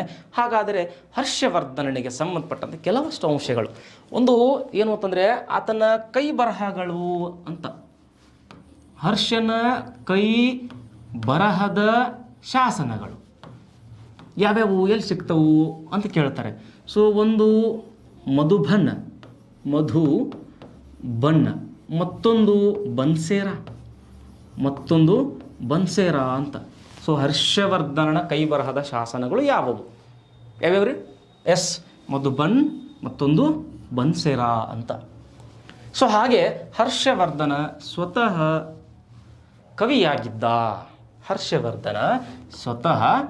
ಕವಿಯಾಗಿದ್ದ ಅನ್ಲಿಕ್ಕೆ ಸೊ ಅವನ ಒಂದೆರಡು ಕೃತಿಗಳು, ಒಂದು ನಾಟಕ, ಒಂದು ಆತನ ಕೃತಿ ಅಂತ ಬಂದರೆ ಸೊ ರತ್ನಾವಳಿ ಅಂತ ಬರೀತಾನೆ. ಯಾವಳಿ ರೀ? ರತ್ನಾವಳಿ ಅಂತ. ಇನ್ನೊಂದು ನಾಗಾನಂದ ಅಂತ ಬರೀತಾನೆ, ನಾಗಾನಂದ. ಸೊ ಇವು ಎರಡು ಏನು ಅಂತಂದರೆ ಹರ್ಷನ ಕೃತಿಗಳು. ಇನ್ನು ಅದೇ ನಮ್ಮ ಹರ್ಷವರ್ಧನ ಸೊ ಒಂದು ನಾಟಕವನ್ನು ಬರೀತಾನೆ, ಅದನ್ನು ಎಕ್ಸಾಮಿಗೆ ಕೇಳಿದ್ದಾರೆ. ಪ್ರಿಯದರ್ಶಿಕಾ ಅಂತ. ಯಾವುದ್ರಿ? ಪ್ರಿಯದರ್ಶಿಕ ಅಂತ. ಒಟ್ಟು ಹರ್ಷ 2 ಕೃತಿಗಳನ್ನು ಬರೀತಾನೆ. ಸೊ ಹಾಗೆ ಒಂದು ನಾಟಕವನ್ನು ಬರೀತಾನೆ. ಸೊ 2 ಕೃತಿಗಳಂದರೆ ರತ್ನಾವಳಿ, ನಾಗಾನಂದ. ನಾಟಕ ಅಂದರೆ ಪ್ರಿಯದರ್ಶಿಕ. ಆತನ ಕೈ ಬರಹದ ಶಾಸನಗಳು ಅಂತಂದರೆ ಮಧುಬಣ್ಣ, ಬನ್ಸೇರ ಅಂತ 1-2 ಶಾಸನಗಳು.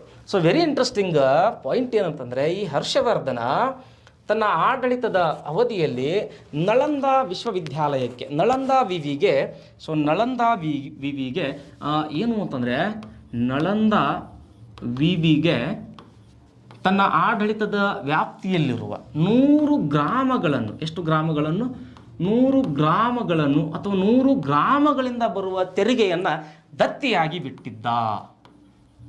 ಅವನು ತಗೊಳ್ತಿರ್ಲಿಲ್ಲ. ಎಲ್ಲಿ ಹೋಗ್ಬೇಕು? ಡೈರೆಕ್ಟ್ ಆ ದುಡ್ಡು ನಳಂದ ವಿವಿಗೆ ಹೋಗಬೇಕು. ವೆರಿ ಇಂಪಾರ್ಟೆಂಟ್ ಅಂತ ಹೇಳ್ತಾ ಇದ್ದೀನಿ. ನಳಂದ ವಿವಿ ಯಾರಿಂದ ಸ್ಥಾಪನೆ? 1ನೇ ಕುಮಾರಗುಪ್ತ. ತನ್ನ ಮಂತ್ರಿ ಯಾರು? ನರಸಿಂಹಗುಪ್ತ. ಅಲ್ಲಿ ಮೊದಲ ಪ್ರಾಚಾರ್ಯ ಯಾರು? ಸೊ ಉಪನ್ಯಾಸಕ ಯಾರು? ಅಲ್ಲಿ ಏನೇನದೆ ಎಂಥದೆ ಎಲ್ಲವೂ ಕೂಡ ಈ ತರಗತಿ ಒಳಗೆ ಇರ್ತದೆ. ಸೊ ಒನ್ಸ್ ಅಗೇನ್ ನಳಂದ ವಿವಿಗೆ ಹರ್ಷವರ್ಧನ ಎಷ್ಟು ಗ್ರಾಮಗಳನ್ನು ದತ್ತಿ ನೀಡಿದ್ದ ಎಂದರೆ 100 ಗ್ರಾಮಗಳನ್ನು ದತ್ತಿ ನೀಡಿದ್ದ. ಎಸ್, ಹಾಗಿದ್ದರೆ ಈ ಹರ್ಷವರ್ಧನನ ಒಂದು ಆಡಳಿತವನ್ನು ನೋಡಲಾಗಿ, ಸೊ ಏನು ಅಂದರೆ ಅವನ ಒಂದು ಮಂತ್ರಿವರ್ಗ ಆಗಿರ್ಬೋದು ಅಥವಾ ಪ್ರಾಂತ್ಯಗಳನ್ನು ವಿಭಾಗ ಮಾಡೋದಾಗಿರ್ಬೋದು, ಅವೆಲ್ಲ ನೋಡ್ಬೇಕು. ಸೊ ಪ್ರಾಂತ್ಯ ಅಂತ ಬರ್ತದೆ. ಪ್ರಾಂತ್ಯ ಆದಮೇಲೆ ಭುಕ್ತಿಗಳನ್ನಾಗಿ ಮಾಡಿದ್ದ. ಸೊ ಭುಕ್ತಿಗಳನ್ನು ವಿಷಯಗಳನ್ನಾಗಿ ಮಾಡಿದ್ದ. ಸೊ ವಿಷಯಗಳನ್ನು ಫತಕ್ ಅಂತ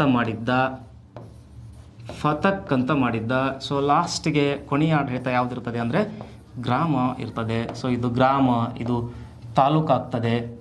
ಸೊ ಇದು ಜಿಲ್ಲೆ ಆಗ್ತದೆ. ಸೊ ಇದು ರಾಜ್ಯ ಆಗ್ತದೆ. ಇದು ವ್ಯಾಪ್ತಿ ಆಗ್ತದೆ. ಒಟ್ಟು ಪ್ರಾಂತ್ಯ ಅಂತ ಕರೀತಾರಲ್ಲ. ಇವು 4 ಅಂಶಗಳನ್ನು ಆತ ವಿಭಾಗ ಮಾಡಿದ್ದ.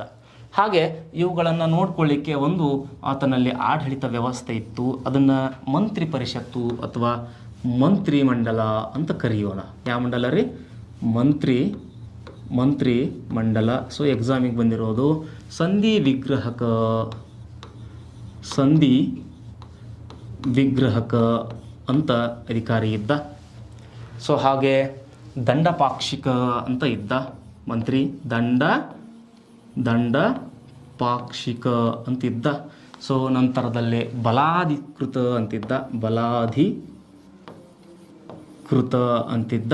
ಸೊ ಹಾಗೆ ಮಹಾಬಲಾಧಿಕೃತ ಅಂತಿದ್ದ.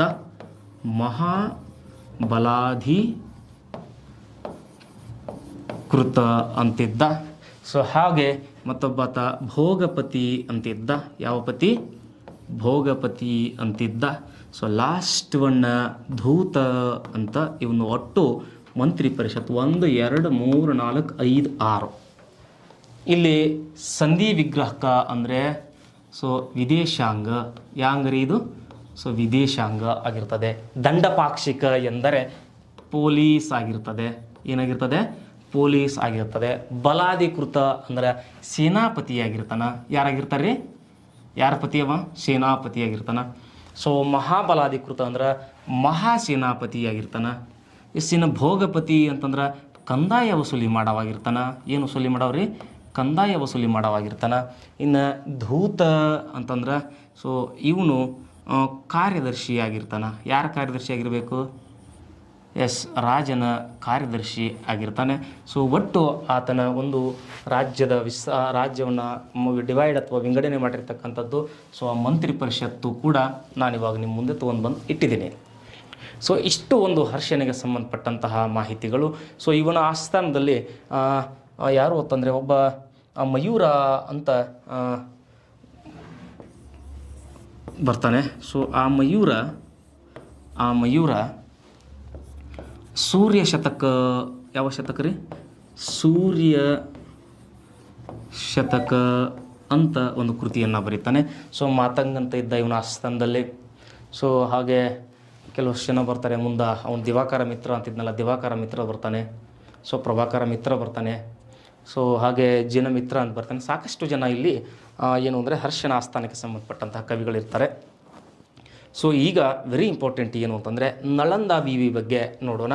ಸೊ ಇಷ್ಟೆಲ್ಲ ವಿಷಯಗಳು ಹರ್ಷನಿಗೆ ಸಂಬಂಧಪಟ್ಟಂತಹ ವಿಷಯಗಳೇ. ಸೊ ಆತ್ಮೀಯ ವಿದ್ಯಾರ್ಥಿ ವರ್ಗ, ಏನಿಲ್ಲ, ನೀವು ಇಷ್ಟೊತ್ತು ತನಕ ಏನು ಹೇಳಿದ್ನೆಲ್ಲ ನಾನು ಸೊ ಅವೆಲ್ಲವನ್ನು ಮರೆಯದೆ ನೀವು ನೋಟ್ ಮಾಡ್ಕೊಂಡಿರ್ತೀರ ಅಂತ ಅಂದ್ಕೊಳ್ತೀನಿ. ಸೊ ಡಿಟೇಲ್ ಆಗಿ ಮಾಹಿತಿ ಕೊಡ್ತಾ ಇದ್ದೀನಿ. ಸೊ ನೀವು ಕೂಡ ಏನು ಮಾಡಿರಿ ಅಂದರೆ ಹೆಚ್ಚಿನ ಅಧ್ಯಯನ ಕೈಗೊಳ್ಳ್ರಿ. ಒಂದು ವಿಷಯ ವಸ್ತುವನ್ನು ನೀವು ಕೈಗೆ ತೊಗೊಂಡಿರಿ ಅಂತಂದ್ರೆ ಅದರ ಆಳ ಹರಿವನ್ನು ಅಧ್ಯಯನ ಮಾಡಿದರೆ ಸೊ ನೀವು ಅಂದ್ಕೊಂಡಂತಹ ಗೋಲ್ ರೀಚ್ ಆಗ್ಲಿಕ್ಕೆ ಸಾಧ್ಯ ಅದ. ಸೊ ನಾವು ಕೊಡ್ತಕ್ಕಂತಹ ಈ ಮಾಹಿತಿಯೊಂದಿಗೆ ನಿಮ್ಮ ಒಂದು ತೊಡಗಿಕೊಳ್ಳುವಿಕೆ, ಅಧ್ಯಯನದಲ್ಲಿ ತೊಡಗಿಕೊಳ್ಳುವಿಕೆ ಅಂತ ಅನ್ನೋದಲ್ಲ, ಸೊ ಅದು ಎಷ್ಟು ಅಂತಂದರೆ 100ಕ್ಕೆ 100ರಷ್ಟು ನಿಮ್ಮ ಕೈ ಹಿಡಿತದೆ. ಸೊ ನಾವು ಹಿಡಿದನ್ನು ಕೊನೆ ಮಾಡಬೇಡ್ರಿ, ನೀವು ಅಧ್ಯಯನ ಕೈಗೊಳ್ಳ್ರಿ. ನಿಮ್ಗೆ ಅಧ್ಯಯನ ಮಾಡಿಸ್ಬೇಕು ಅಂತ ತಿಳ್ಕೊಂಡು ಸಂತೋಷ್ ಲಾಡ್ ಫೌಂಡೇಶನ್ನ ಈ ಕಾರ್ಯ ಕೈಗೆ ತೊಗೊಂಡದೆ. ಸೊ ಒನ್ಸ್ ಅಗೇನ್ ನೋಡಿ, ಹರ್ಷನ ಒಂದು ಆಡಳಿತ ವ್ಯಾಪ್ತಿ ಅಂತ ಬಂದಾಗ ಸೊ ಪಂಜಾಬಿನ ಪೂರ್ವ, ಉತ್ತರ ಪ್ರದೇಶ, ಬಿಹಾರ, ಒಡಿಸ್ಸಾದ ಗಂಜ ಅಥವಾ ಗಂಜಮ್ ಅಂತೀವಲ್ಲ, ಸೊ ಅಲ್ಲಿ ಮಟ್ಟನೂ ಆತನ ಒಂದು ಸಾಮ್ರಾಜ್ಯದ ವಿಸ್ತರಣೆ. ಸೊ ಹಾಗೆ ನರ್ಮದಾ ನದಿ ಕಾಳಗ ಇಂಪಾರ್ಟೆಂಟ್ ಆಗ್ತದೆ. ಇಲ್ಲಿ ಉತ್ತರ ಪತೇಶ್ವರನಾಗಿ ದಕ್ಷಿಣ ಪತೇಶ್ವರನಾಗಿ ಆಗ್ತಕ್ಕಂಥ 2 ಬಿರುದುಗಳು. ಸೊ ಹಾಗೆ ಕನೌಜ್ ಸಮ್ಮೇಳನದ ಉದ್ದೇಶ ಹುಯನ್ಸ್ತಾಂಗನನ್ನು ಗೌರವಿಸಲಿಕ್ಕೆ. ಸೊ ಪ್ರಯಾಗ್ ಸಮ್ಮೇಳನದ ಉದ್ದೇಶ ಸೊ ಆತ ಮಹಾಮೋಕ್ಷ, ಇಟ್ ಮೀನ್ಸ್ ಎಲ್ಲವನ್ನು ತ್ಯಜಿಸಿ ಸೊ ಧರ್ಮ ಸ್ವೀಕಾರಕ್ಕೆ ಹೋಗಿರ್ತಕ್ಕಂಥದ್ದು. ಎಸ್, ನಳಂದಾ ವಿವಿ ಬಗ್ಗೆ ಜಸ್ಟ್ ನೋಡಿ ಬಿಡುವ. ಎಸ್ ವಿದ್ಯಾರ್ಥಿ ಮಿತ್ರರೇ, ಸೊ ನಳಂದ ಅಥವಾ ನಲಂದ, ಸೊ ಇದು ಬಂಗಾಳದ ಬರ್ದ್ಗಾಂವ್ ಅಂತ ಬರ್ತದೆ. ಸೊ ಅದರ ಹತ್ತಿರ ಇರುವ ನಲಂದಾ ಸ್ಥಳ. ಇದು ಸ್ಥಾಪನೆಯಾಗಿದ್ದು 427. ಸ್ಥಾಪಕರು 1 ಕುಮಾರಗುಪ್ತ, ಯಾರೇ ಕುಮಾರಗುಪ್ತ, ಮತ್ತು ಆತನ ಮಂತ್ರಿ ನರಸಿಂಹಗುಪ್ತ. ಯಾಗುಪ್ತ? ನರಸಿಂಹಗುಪ್ತ. ಎಸ್, ಇಲ್ಲದೆ ಇಲ್ಲ ಏನೇನೈತಿ ನಳಂದ ವಿವಿ ಏನನ್ನು ಒಳಗೊಂಡದ ಅನ್ನೋದು ಇಂಪಾರ್ಟೆಂಟ್. ಇದು ಗೊತ್ತ ನಮ್ಗೆ, ಇಲ್ಲಿವರೆಗೆ ಇದಿಷ್ಟೆಲ್ಲ ಗೊತ್ತ ನಮ್ಗೆ. ಏನು ಅಂತಂದರೆ ನಳಂದಾ ವಿವಿಯಲ್ಲಿ ಸುಮಾರು ಒಂದು 300 ಕೊಠಡಿಗಳು ಅದಾವೆ. ಎಷ್ಟು 100 ಕೊಠಡಿಗಳು? 300 ಕೊಠಡಿಗಳದಾವ. ಸೊ ಇಲ್ಲಿ 1500 ಉಪನ್ಯಾಸಕರಿರ್ತಾರೆ. 1500 ಉಪನ್ಯಾಸಕರಿರ್ತಾರೆ. ಸೊ ಇಲ್ಲಿ ಸುಮಾರು 10,000 ವಿದ್ಯಾರ್ಥಿಗಳು ಅಧ್ಯಯನವನ್ನು ಮಾಡ್ತಾರೆ. ಸೊ ಹಾಗೆ ಒಟ್ಟು ಇಲ್ಲಿ 1000 ವಿದ್ಯಾರ್ಥಿಗಳು ಅಭ್ಯಾಸವನ್ನು ಮಾಡಿದರೆ ಈ ನಳಂದ ವಿವಿ ಮಧ್ಯದೊಳಗೆ ಬುದ್ಧನ ಮೂರ್ತಿ ಅದೇ. ಸೊ 80 ಅಡಿ ಎತ್ತರ. ಎಷ್ಟು ಅಡಿ ರೀ? ಯಾರ್ದದು? 80 ಅಡಿ ಬುದ್ಧನ ಒಂದು ವಿಗ್ರಹವಿದೆ. ಸೊ ಇಲ್ಲಿ ಅಲ್ಲಲ್ಲಿ ಕಮಲದ ಹೂಗಳ ಕುಂಡಲಗಳಿವೆ ಅಥವಾ ಕುಂಡಲಿಗಳಿವೆ. ಇವು ಇಂಪಾರ್ಟೆಂಟ್ ಅನ್ರಿ ಸರ? ಹೌದು, ಅದ್ರ ಬಗ್ಗೆ ತಿಳ್ಕೊಳಕತ್ತೀವಿ. ಆಳ ಹರಿವು ಇಷ್ಟು ತಗೋಬೇಕಾ? ಸೊ ನಿನ್ನೆ ಒಂದು ಪ್ರಶ್ನೆ ಮೇಡಮಪ್ಪಿ ಏನು ಅಂತಂದರೆ ಸರ್ ಇದು ಹೆಂಗೆ ನಾಶ ಆಯ್ತು ಅಂತ ತಿಳ್ಕೊಂಡು ಅದು ಕೂಡ ಹೇಳ್ತೀನಿ. ಸೊ ಇಲ್ಲಿ ವೆರಿ ಇಂಪಾರ್ಟೆಂಟ್ ಏನು ಅಂತಂದರೆ ಈ ನಳಂದ ವಿವಿಯನ್ನು ಸೇರಬೇಕು ಅಂತಂದರೆ ದ್ವಾರ ಎಂಬ ಪರೀಕ್ಷೆ ಬರೀಬೇಕಂತೆ. ದ್ವಾರ ಅಥವಾ ದ್ವಾರಪಾಲಕ ಇದನ್ನು ಸೇರ್ಬೇಕಂದ್ರೆ ಏನು ಮಾಡ್ಬೇಕ್ರಿ? ಒಂದು ಎಕ್ಸಾಮ್, ಎಲಿಜಿಬಲ್ ಟೆಸ್ಟ್, ಅರ್ಹತಾ ಪರೀಕ್ಷೆ ಇದು ದ್ವಾರ ಅನ್ನೋದು. ಸೊ ಹಾಗಿದ್ದರೆ ಇಲ್ಲಿ ಬೋಧಿಸುವಂತಹ ಭಾಷೆ ಯಾವುದು ಅಂತ ಕೇಳ್ಬೋದು. ಪಾಳಿ ಮತ್ತು ಸಂಸ್ಕೃತ. ಹಾಗಾದರೆ ಇದರ ಮೊದಲ ಉಪನ್ಯಾಸಕ ಯಾರು? ಸೊ ಹಾಗಾದರೆ ಇದರ ಮೊದಲ ಉಪನ್ಯಾಸಕ ಯಾರು? ದಿನ್ಯಗ್ಯ ಅಂತ ಬರ್ತಾನೆ. ಅಂದರೆ ಒಂದು ಸಲ ಇದನ್ನು ದಿನ್ಯಗ್ಯ ಅಂತ ಬರ್ತಾನೆ. ಕೊನೆಯ ಯಾರು ಅಂತ ಬಂದರೆ ಬುದ್ಧ ಕೀರ್ತಿ ಅಂತ ಬರ್ತದೆ. ಯಾವ ಕೀರ್ತಿ? ಬುದ್ಧ ಕೀರ್ತಿ ಅಂತ ಬರ್ತದೆ ಕೊನೆಯವನು. ಸೊ ಹಾಗಾದರೆ ಈ ನಳಂದ ವಿವಿಯ ಪೋಷಕರು ಯಾರು ಅಂತ ಕೇಳ್ಬೋದು. ಸೊ ನಳಂದ ವಿವಿ ಪೋಷಕರು ಯಾರಂದರೆ ಪಾಲರು ಮತ್ತು ವರ್ಧನರು ಅಂತ ಹೇಳ್ತಾರೆ. ಸೊ ಹಾಗೆ ಇನ್ನೊಬ್ಬಾತ ಜಾವಾ ಮತ್ತು ಸುಮಾತ್ರದ ಅರಸ ಬಾಲಪುತ್ರ ಅಂತ ಅವನು ಕೂಡ ಏನು ಮಾಡಿದ? ನಳಂದ ವಿವಿಗೆ ಸೊ ಧನ ಸಹಾಯವನ್ನು ಮಾಡಿರ್ತಕ್ಕಂಥದ್ದು. ಒನ್ಸ್ ಅಗೇನ್ ಸ್ಥಾಪಕರಾಯಿತು. ಇಲ್ಲೊಂದು 300 ಕೊಠಡಿ ಅದಾವ, 1500 ಉಪನ್ಯಾಸಕರಾದ, 10,000 ಜನ ವಿದ್ಯಾರ್ಥಿಗಳು ಕಲಿಬೋದು. ಸೊ 80 ಅಡಿ ಬುದ್ಧನ ವಿಗ್ರಹ ಅದೇ. ಸೊ ಇಲ್ಲಿ ಕಮಲದ ದ್ವಾರಪಾಲಕನ ಎಕ್ಸಾಮ್ ಬರೀಬೇಕು. ಸೊ ಜೊತೆಗೆ ಪಾಳಿ ಭಾಷೆ, ಸಂಸ್ಕೃತ ಭಾಷೆಯಲ್ಲಿ ಬೋಧನೆ ಆಗ್ತದೆ. ಮೊದಲ ಉಪನ್ಯಾಸಕ ದಿನ್ನಗ, ಕೊನೆಯ ಉಪನ್ಯಾಸಕ ಬುದ್ಧ ಕೀರ್ತಿ. ಸೊ ಜೊತೆಗೆ ಇನ್ನು ಸಾಕಷ್ಟು ವಿಷಯದೊಂದಿಗೆ ಇದರ ಪೋಷಕರು, ಇವರು ಬರ್ಕೊಳ್ರಿ, ಇದನ್ನು ಭಾಳ ಇಂಪಾರ್ಟೆಂಟಾ ಇದು. ಪೋಷಕರು ಪಾಲರು ಮತ್ತು ವರ್ಧನರು, ಪಾಲರು ಮತ್ತು ವರ್ಧನರು ಬರ್ಕೊಳ್ರಿ ಅದನ್ನು. ಸೊ ಮತ್ತೊಬ್ಬರು ಅಂತಂದರೆ ಜಾವ ಸುಮಾತ್ರದ ಬಾಲಪುತ್ರ ಅಂತ ಒಬ್ಬ ಅರಸ, ಇದಕ್ಕೆ ಸಹಾಯವನ್ನು ಮಾಡಿರ್ತಕ್ಕಂಥವ್ರು ಅವರು. ಇನ್ನೂ ಮಾಹಿತಿ ಇದೆ ನೋಡ್ರಿ ಹಾಗೆ. ಸೊ ಇಲ್ಲಿ ಜಗತ್ತಿನೊಳಗೆ ಫಸ್ಟ್ ಟೈಮ್ ವಿದ್ಯಾರ್ಥಿನಿಯರಿಗೆ ವಸತಿ ಸೌಲಭ್ಯ ಕಲ್ಪಿಸ್ಯದ. ಆ ವಸತಿ ಸೌಲಭ್ಯ ಹೆಂಗು ಅಂತಂದರೆ, ಸೊ ವಿದ್ಯಾರ್ಥಿಗಳಿಗೆ ಬೇರೆ, ವಿದ್ಯಾರ್ಥಿನಿಯರಿಗೆ ಬೇರೆ. ಮತ್ತು ಇನ್ನೊಂದು ಉಚಿತವಾಗಿರ್ತಕ್ಕಂಥ ಶಿಕ್ಷಣ ಇದು ಉಚಿತವಾಗಿರ್ತಕ್ಕಂಥ ಶಿಕ್ಷಣ ಕೊಡ್ತಿತ್ತಿದು. ಸೊ ಯಾವ ಎಕ್ಸಾಮ್ ಬರೀಬೇಕು ಅದೊಂದು ನೆನಪಿರಲಿ, ದ್ವಾರ ಎಕ್ಸಾಮ್ ಅನ್ನೋದು ಎಲಿಜಿಬಲ್ ಟೆಸ್ಟ್. ಸೊ ಅದಕ್ಕೆ ಉಚಿತವಾಗಿರ್ತಕ್ಕಂಥ ವಸತಿ ವ್ಯವಸ್ಥೆ ಅದ, ಶಿಕ್ಷಣ ಅದ. ಅದು ಪುರುಷರಿಗೆ ಗಂಡು ಹುಡುಗರಿಗೆ ಬೇರೆ, ಹೆಣ್ಣು ಹುಡುಗರಿಗೆ ಬೇರೆ. ಜಗತ್ತಿನೊಳಗೆ ಮೊದಲಿದೆ. ಅದು ನಮ್ಮ ಭಾರತದ ಹೆಮ್ಮೆ. ಎಜುಕೇಷನ್ ಅಂತ ಬಂದ್ರೆ ಎಲ್ಲೆಲ್ಲಿ ಹೋಗಿ ಕಲಿಯೋದಲ್ಲ. ನಮ್ಮ ಮನೆಯೊಳಗೆ ನಮ್ಮ ಅಪ್ಪ ನಮ್ಮ ಅವುಗಳ ಒಂದು ಯೂನಿವರ್ಸಿಟಿ ಆಗಿರ್ತಾರೆ. ಬಿಡುದೈತಿ, ಬೇರೆ ದೇಶಕ್ಕೆ ಹೋಗೋದೈತಿ, ಕಲಿದೈತಿ, ಅಲ್ಲಿ ಯುದ್ಧಕತ್ತನ ಬರ್ರಿ ಅಪ್ಪ ಕರ್ಕೊಂಡು ಹೋಗ್ರಿ ಅನ್ನೋದದ. ಹೋಗಲಿ, ಜ್ಞಾನಕ್ಕಾಗಿ ಹೋಗಲಿ, ಬಟ್ ನನ್ನ ದೇಶದ ಹೆಮ್ಮೆಯನ್ನು ಬಿಟ್ಟು ಹೋಗೋದು ಬೇಡ ಅಂತ ಅಂದ್ಕೊಳ್ತೇನೆ. ಎಸ್, ಮುಂದೆ ಹೋಗ್ತೀನಿ ನಾನು ಮತ್ತೆ. ಸೊ ಇಲ್ಲಿ ಕೆಲವಷ್ಟು ಹರ್ಷನ ಕಾಲದ ಉಪನ್ಯಾಸಕರನ್ನು ಕೇಳ್ತಾರೆ. ಹರ್ಷನ ಕಾಲದಲ್ಲಿದ್ದ ಉಪನ್ಯಾಸಕರು ಯಾರ್ಯಾರು ಅಂತ ಕೇಳ್ಬೋದು. ಸೊ ಒಬ್ಬ ಧರ್ಮಪಾಲ, ಸೊ ಮತ್ತೊಬ್ಬ ಶೀಲಭದ್ರ ಅಂತ ಬರ್ತಾನೆ. ಇನ್ನು ಇತರೆ ಯಾರು ಅಂತ ಕೇಳ್ಬೋದು. ಗುಣಮತಿ ಅಂತ ಬರ್ತಾನೆ, ಸ್ಥಿರಮತಿ ಅಂತ ಬರ್ತಾನೆ, ಸೊ ಜಿನಮಿತ್ರ ಅಂತ ಬರ್ತಾನೆ. ಸೊ ಹಾಗೆ ಮತ್ತೊಬ್ಬ ಪ್ರಭಾಕರ ಮಿತ್ರ ಅಂತ ಬರ್ತಾನೆ,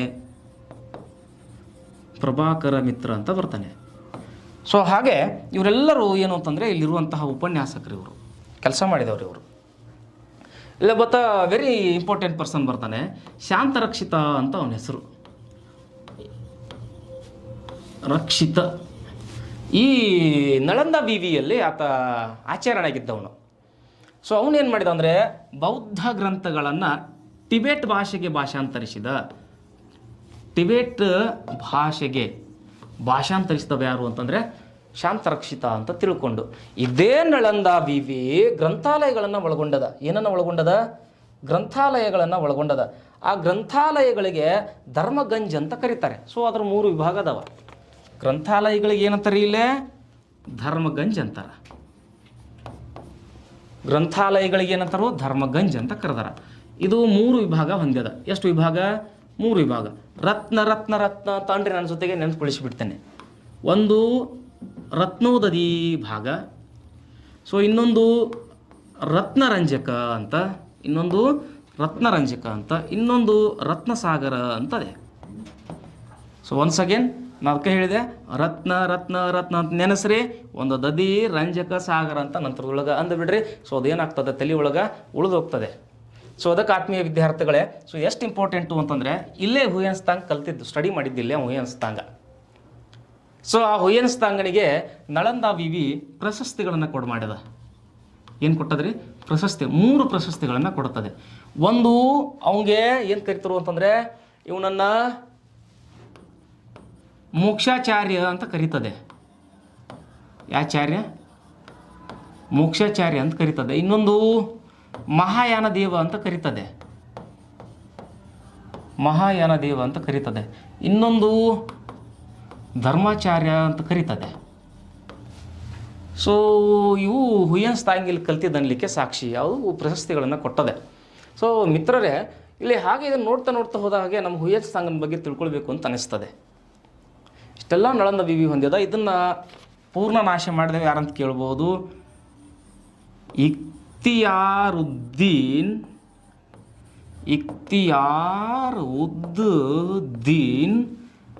ಬಖ್ತಿಯಾರ್ ಖಿಲ್ಜಿ. ಭಕ್ತಿ ಯಾರು ಅಲ್ಲ, ಬಖ್ತಿಯಾರ್ ಖಿಲ್ಜಿ. ಇವ ಯಾರು? ಗೋರಿಯ ಗುಲಾಮ. ಯಾರ್ಯವ? ಗೋರಿಯ ಗುಲಾಮ. ಸೊ ಅವನು ನಳಂದ ವಿವಿಯನ್ನು ಪೂರ್ಣವಾಗಿ ನಾಶ ಮಾಡಿದವ. ಸೊ ಎಕ್ಸಾಮಿಗೆ ಕೇಳಿದ್ದಾರೆ ಇದನ್ನು. ಅಲ್ಲಿ ಗೋರಿಯ ಉತ್ತರಾಧಿಕಾರಿಗಳು ಯಾರ್ಯಾರು ಅಂತ ಬರ್ತದೆ. ಸೊ ಅವನು ಕುತ್ಬುದ್ದೀನ್ ಐಬಕ್, ಬಕ್ತಿಯಾರ್ ಖಿಲ್ಜಿ, ತಾಜುಲ್ ಮಾಶಿರ, ತಾಜುದ್ದೀನ್ ಯಾಲ್ದಿಜಿ, ಸೊ ನಾಸಿರುದ್ದೀನ್ ಕುಬಾಚ್ ಅಂತ ಒಂದು 5 ಜನ ಬರ್ತಾರೆ. ಅದ್ರೊಳಗೆ ಇವನು ಒಬ್ಬವ, ಇವ ಇಲ್ಲೇ ಇದ್ದಾವ, ಬಂಗಾಳ ಭಾಗಕ್ಕೆ ಇದ್ದಾವ ಇವ ಬಕ್ತಿಯಾರ್ ಖಿಲ್ಜಿ ಇವ. ಸೊ ಈ ಭಾಗಕ್ಕೆ ಇದ್ದಾವ ಇವ. ಸೊ ಅವ್ನ ಸಮೀಪ ಆಗ್ಯದ. ಸೊ ನಳಂದ ವಿವಿ ಅವ್ನಿಗೆ ಏನು ಮಾಡಿತ್ತು ಏನೋ ಜ್ಞಾನ ಶಕ್ತಿ ಅಂತಂದು ಗೊತ್ತಿಲ್ಲ ಅವಂಗೆ. ಸೊ ದಾಳಿ ಮಾಡಿರಬೇಕು. ಎಷ್ಟಿರಲಿ, ಹಾಗೆ ನಾನು ಹಾಸ್ಯಕ್ಕಾಗಿ ಹೇಳಿದೆ ವಿದ್ಯಾರ್ಥಿ ಮಿತ್ರರೇ. ಸೊ ಹಾಗೆ ಇಲ್ಲಿ ಹುಯ್ಯನ್ಸ್ತಾಂಗನ ಬಗ್ಗೆ ತಿಳಿತಕ್ಕಂಥ ಅಂಶ ಯಾವುದು ಅಂತಂದರೆ, ಸೊ ಹುಯ್ಯನ್ಸ್ತಾಂಗ ಹುಟ್ಟಿದ್ದು ಕ್ರಿಸ್ತ ಶಕ 600ಕ್ಕೆ. ಸೊ 606ರಲ್ಲಿ ಆತ ಬೌದ್ಧ ಸನ್ಯಾಸಿ ಅದ. ಯಾವ ಸನ್ಯಾಸಿ? ಧರ್ಮ ಸ್ವೀಕಾರ, ಬೌದ್ಧ ಧರ್ಮ ಸ್ವೀಕಾರ ಅನ್ರಿ. ಸೊ ಹಾಗೆ ತನ್ನ 20ನೇ ವರ್ಷಕ್ಕೆ ಆತ ಬೌದ್ಧ ಸನ್ಯಾಸಿ ಆದ. ಯಾವ ಸನ್ಯಾಸಿ ಆದ? ಬೌದ್ಧ ಸನ್ಯಾಸಿ ಆದ. ಸೊ ಹಾಗೆ 629ಕ್ಕೆ ಅವ ಹರ್ಷನ ಆಸ್ಥಾನಕ್ಕೆ ಭೇಟಿ ಕೊಟ್ಟ. ಸೊ ಒನ್ಸ್ ಅಗೇನ್ ಅವನ ಮೂಲ ಹೆಸರು ಯುವಾನ್ಸ್ತಾಂಗ್ ಅವನ ಮೂಲ ಹೆಸರು. ಸೊ ಆತ ಹುಟ್ಟಿದ್ದು 606ರಲ್ಲಿ ಬೌದ್ಧ ಧರ್ಮ ಸ್ವೀಕಾರ ಮಾಡಿದ್ದು, 620ಕ್ಕೆ ಸನ್ಯಾಸತ್ವ ತಗೊಂಡಿದ್ದು, 629ಕ್ಕೆ ಹರ್ಷನ ಆಸ್ಥಾನಕ್ಕೆ ಭೇಟಿ ಕೊಟ್ಟಿದ್ದು, ನಂತರದಲ್ಲಿ ಇಮ್ಮಡಿ ಪುಲಿಕೇಶಿ ಆಸ್ಥಾನಕ್ಕೆ, ಸೊ ನಂತರದಲ್ಲಿ 1ನೇ ನರಸಿಂಹನ ಆಸ್ಥಾನಕ್ಕೆ ಭೇಟಿ ಕೊಟ್ಟಿರ್ತಕ್ಕಂಥದ್ದು. ಸೊ ಹೀಗೆ ಇವನು ಇಷ್ಟೆಲ್ಲ ಮಾಡಿದ್ದಕ್ಕಾಗಿ ಸೊ ನಂತರ 645ಕ್ಕೆ ತನ್ನ ತಾಯ್ನಾಡಿಗೆ ಹೋಗ್ತಾನೆ. ಸೊ 664ಕ್ಕೆ ಸತ್ತು ಹೋಗ್ತಾನೆ. ಸೊ ಇಲ್ಲೇ ಏನಿಲ್ಲೇ ತನ್ನ ದೇಶವನ್ನು ಬಿಟ್ಟು ನಮ್ಮ ಭಾರತಕ್ಕೆ ಬಂದು ಸೊ ವಿವಿಧ ಅರಸು ಮನೆತನಗಳಿಗೆ ಭೇಟಿಯನ್ನು ಕೊಟ್ಟು ನಮ್ಮ ಭಾರತದ ಸಂಸ್ಕೃತಿಯ ಸೊಗಡೇನು, ಇಲ್ಲಿರ್ತಕ್ಕಂತಹ ಒಂದು ಅಖಂಡವಾಗಿರ್ತಕ್ಕಂತಹ ಕಲಾ ಕೌಶಲ್ಯತೆ ಏನು, ಇವೆಲ್ಲವನ್ನು ಏನು ಮಾಡ್ತಾನೆ ಅಂದರೆ ಅಧ್ಯಯನವನ್ನು ಕೈಗೊಳ್ತಾನೆ. ಸೊ ಅಡ್ಡಾಡ್ತಾನೆ, ನೆಲ್ಬೇಕು ಅಲ್ಲಿ ಅಡ್ಡಾಡ್ತಾನೆ. ಹೀಗಾಗಿ ಅವಗೊಂದು ಬಿರುದು ಕೊಟ್ಟಾರ. ಈತನನ್ನು ಪ್ರವಾಸಿಗರ ರಾಜ ಅಂತ ಕರೀತಾರೆ, ಈತನನ್ನು ಯಾತ್ರಿಕರ ರಾಜ ಅಂತ ಕರೀತಾರೆ. ಹಾಗಾದರೆ ಇವನು ಬರೆದಂತಹ ಕೃತಿ ಸಿಯು ಬಾಯ್ ಅಲ್ಲ, ಸಿಯು ಕಿ ಹುಯ್ಯನ್ಸ್ತಾಂಗಂದು. ಓಕೆ, ಇಷ್ಟು ಮಾಹಿತಿ ಎಲ್ಲವೂ ನಮ್ಗೆ ಹರ್ಷವರ್ಧನನ ಒಂದು ಆಳ್ವಿಕೆಯ ಕಾಲದಿಂದ ಸೊ ಹುಯ್ಯನ್ಸ್ತಾಂಗನ ಸಾವಿನವರೆಗೆ ಏನಾಗ್ತದೆ ಅಂದರೆ ಮಾಹಿತಿ ಸಿಗ್ತದೆ. ಸೊ ಪರೀಕ್ಷಾ ದೃಷ್ಟಿಯಿಂದ ಹರ್ಷವರ್ಧನ ಸೊ ಅವನ ಕೃತಿಗಳಾಗಿರ್ಬೋದು, ನಾಟಕ ಆಗಿರ್ಬೋದು, ಅವನ ಆಡಳಿತ ಆಗಿರ್ಬೋದು, ಅವನು ವಿಸ್ತರಿಸಿದ ಸಾಮ್ರಾಜ್ಯದ ವ್ಯಾಪ್ತಿ ಆಗಿರ್ಬೋದು, ಸೊ ಅವನು ನಳಂದ ವಿವಿಗೆ ಕೊಟ್ಟಂತಹ ಕೊಡುಗೆ ಏನಂತಾಗಿರ್ಬೋದು, ಸೊ ನಳಂದ ವಿವಿ ಏನನ್ನು ಒಳಗೊಂಡದ ಎಲ್ಲ ಅಂಶಗಳು ಏನು ಅಂತಂದರೆ ಪರೀಕ್ಷಾ ದೃಷ್ಟಿಯಿಂದ ಬರ್ತಕ್ಕಂಥವು. ಸೊ ವಿದ್ಯಾರ್ಥಿ ಮಿತ್ರರೇ, ಸೊ ನೀವೆಲ್ಲರೂ ಒಂದು ವಿಷಯವನ್ನು ಗಮನದಲ್ಲಿ ಇಟ್ಕೊಳ್ರಿ. ಸೊ ಈಗಾಗಲೇ ಪೊಲೀಸ್ ಕಾಲ್ಫಾರ್ಮ್ ಆಗ್ಯದ. ಸೊ ನಾಳೆ ನಾಡಿದ್ದು ಅಪ್ಲಿಕೇಶನ್ ಸ್ಟಾರ್ಟ್ ಆಗ್ತವೆ. ಸೊ ಎಲ್ಲರೂ ನೀವು ಇದಕ್ಕೆ ಕಾಯತ್ತೀರಿ ಅಂತ ಅಂದ್ಕೊಳ್ತೇನೆ ನಾನು. ಸೊ ನೋಟಿಫಿಕೇಷನ್ ಆಗಬೇಕಿತ್ತು, ಅಪ್ಲಿಕೇಶನ್ ಸ್ಟಾರ್ಟ್ ಆಗಬೇಕಿತ್ತು, ಎಲ್ಲರ ಕುತೂಹಲ ಹೀಗೆ ಇತ್ತು. ನನಗೆ ಇವತ್ತು ಬೆಳಗ್ಗೆ ವಿದ್ಯಾರ್ಥಿಗಳು ಭೇಟಿಯಾದಾಗ ಕೂಡ ಅದನ್ನು ಮಾತಾಡಿದ್ದು. ಸರ್, ಈ ಕಡೆ ಸಂತೋಷ್ ಲಾಡ್ ಫೌಂಡೇಶನ್ನ ತರಗತಿಗಳು ಈ ಕಡೆ ಪ್ರಾರಂಭ ಆಗ್ಯಾವ. ಸೊ ಅದು ನಮ್ಗೆ ಹೆಲ್ಪ್ ಆಗ್ಯದ. ಯಾಕಂದ್ರೆ ನಮ್ಗೆ ಪೊಲೀಸ್ ಎಕ್ಸಾಮ್ ಪ್ರಾರಂಭ ಆಗ್ತವೆ, ಬರ್ಲಿಕ್ಕತ್ತಿದ್ದಾವೆ. ಸೊ ನಾವು ಈ ತರಗತಿಗಳನ್ನು ಹೇಗೆ ಉಪಯೋಗ ತಗೊಳ್ತೀವಿ ಅಂತ 1-2-3 ವಿದ್ಯಾರ್ಥಿಗಳು ನನ್ನ ಭೇಟಿಯಾಗಿ ಆಲ್ರೆಡಿ ಹೇಳಿದ್ದಾರೆ. ಸೊ ಅಖಂಡ ನಮ್ಮ ಕರ್ನಾಟಕದೊಳಗೆ ಸಂತೋಷ್ ಲಾಡ್ ಫೌಂಡೇಶನ್ ಮಾಡ್ತಕ್ಕಂಥ ಈ ಮಹತ್ ಕಾರ್ಯಕ್ಕೆ ಎಷ್ಟು ಧನ್ಯವಾದಗಳನ್ನು ಅರ್ಪಿಸಿದ್ರು ಕೂಡ ಕಡಿಮೆಯೇ. ಸೊ ನನ್ನ ಪ್ರಕಾರ ಹೇಳೋದಾತು ಅಂತಂದ್ರೆ, ಸೊ ನಾವು ಕೂಡ ಎಕ್ಸಾಮ್ಗಳನ್ನು, ಸ್ಪರ್ಧಾತ್ಮಕ ಪರೀಕ್ಷೆಗಳನ್ನು ಬರೀತಕ್ಕಂಥವರೇ ಇರ್ತೇವೆ. ಸೊ ಅದರ ಪಾಠಕ್ಕೆ ಬಂದು ಹೇಳ್ತಾ ಸುಮಾರು ವರ್ಷಗಳು ಕಳೆದೋಗ್ಯದ. ಆದರೆ ಈ ಸಂತೋಷ್ ಲಾಡ್ ಫೌಂಡೇಶನ್ನ ಒಂದು ಮಹತ್ ಕಾರ್ಯವನ್ನು ನಿಜ ಹೇಳ್ತೇನೆ ನಾನು, ಜಾಬ್ ಆದರೂ ಆಯಿತು, ಆಗದೇ ಇದ್ದರೂ ಆಯಿತು, 1 ಅಕ್ಷರ ಕಲಿಸಿದ ತಮ್ಮ ಗುರು. ಇವರು 1 ಅಕ್ಷರ ಕಲಿಸತ್ತಲ್ರಿ, ಅಖಂಡವಾಗಿರ್ತಕ್ಕಂಥ ವಿಷಯ ವಸ್ತುವನ್ನು ನಿಮ್ಗೆ ಧಾರೆ ಇರತಕ್ಕಂಥ ಕೆಲಸವನ್ನು ಮಾಡ್ತಾಯಿದೆ ಈ ಫೌಂಡೇಶನ್.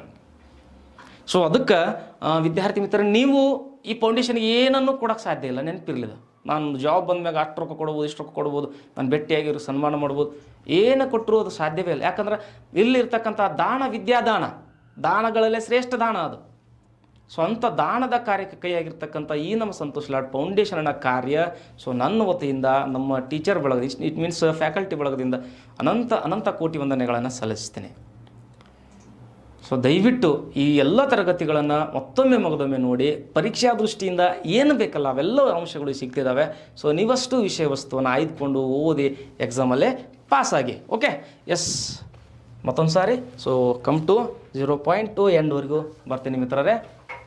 ಸೊ ಇವತ್ತಿನ ತರಗತಿ ವರ್ಧನ ಸಾಮ್ರಾಜ್ಯದ ಬಗ್ಗೆ ಇತ್ತು. ಸೊ ವರ್ಧನ ಸಾಮ್ರಾಜ್ಯ ಎಲ್ಲಿಂದ ಪ್ರಾರಂಭ ಆಯಿತು, ಯಾರಿಂದ ಪ್ರಾರಂಭ ಆಯಿತು?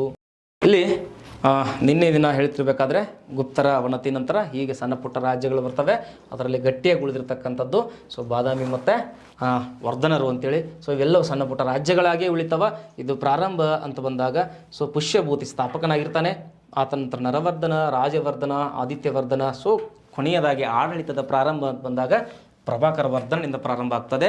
ಸೊ ಅದು ಹ್ಯಾಕೆ ತಿಳಿತದೆ ನಮಗಂದ್ರೆ ಬಾಣಭಟ್ಟ ಬರೆದಂಥ ಹರ್ಷಚರಿತೆಯ ಮೂಲಕ ಗೊತ್ತಾಗ್ತದೆ. ಸೊ ಪ್ರಭಾಕರ ವರ್ಧನನಿಗೆ ದಿ ಗ್ರೇಟ್ ವರ್ಡ್ಸ್ ಇಲ್ಲಿದಾವೆ. ಏನು ಅಂತಂದರೆ ಇವನು ಸಾಮ್ರಾಟ ಅಂತ ತನ್ನನ್ನು ತಾನು ಕರ್ಕೊಂಡಾನೆ. ಹಾಗೆ ಹೂಣರ ದಾಳಿಗಳಾಗ್ತಿದ್ವು. ಅವರು ಜಿಂಕೆ ಹೆಂಗೆ ಬಂದು ಜಿಂಕೆ ಹೆಂಗೆ ಹೋಗಿದ್ರು. ಯಾಕೆ ಅಂತಂದ್ರೆ ಹೂಣರು ಮಧ್ಯ ಏಷ್ಯಾದ ಅನಾಗರಿಕ ಜನ, ಯುದ್ಧ ಪ್ರಿಯರು. ಮತ್ತು ಯುದ್ಧ ಮಾಡೋಕ್ಕೆ ಹೆಂಗೆ ಬರ್ತಾರೆ ಅವ್ರು? ಹಿಂಗೆ ಬರೋಂಗಿಲ್ಲ. ಟನ್ ಟನ್ ಟನ್ ಟನ್ ಜಿಕ್ಕೊಂತ ಹೋಗ್ಬಿಡ್ರು. ಅದಕ್ಕೆ ಜಿಂಕೆ ಅಂತ ವರ್ಣನೆ ಮಾಡ್ಯಾರ. ಬಟ್ ಆ ಜಿಂಕೆನ ನಾಶ ಮಾಡೋಕ್ಕೆ ಸಿಂಹದಂಗ, ಸೊ ಇನ್ನು ಗುಜರಾತ್ ಅರಸರಿಗೆ ನಿದ್ರಾಭಂಜಕ್ಕೆ ಸಾಕಷ್ಟು ಒಂದು 4 ಪದಗಳು ಆತನಿಗೆ ಬಿರುದಾಗಿ ಇಲ್ಲಿ ಬಂದಿದ್ದಾವೆ. ಸೊ ಇವೆಲ್ಲವನ್ನು ಹೇಳಿದ್ದು ಹರ್ಷಚರಿತೆ ಬಾಣಭಟ್ಟಂದು.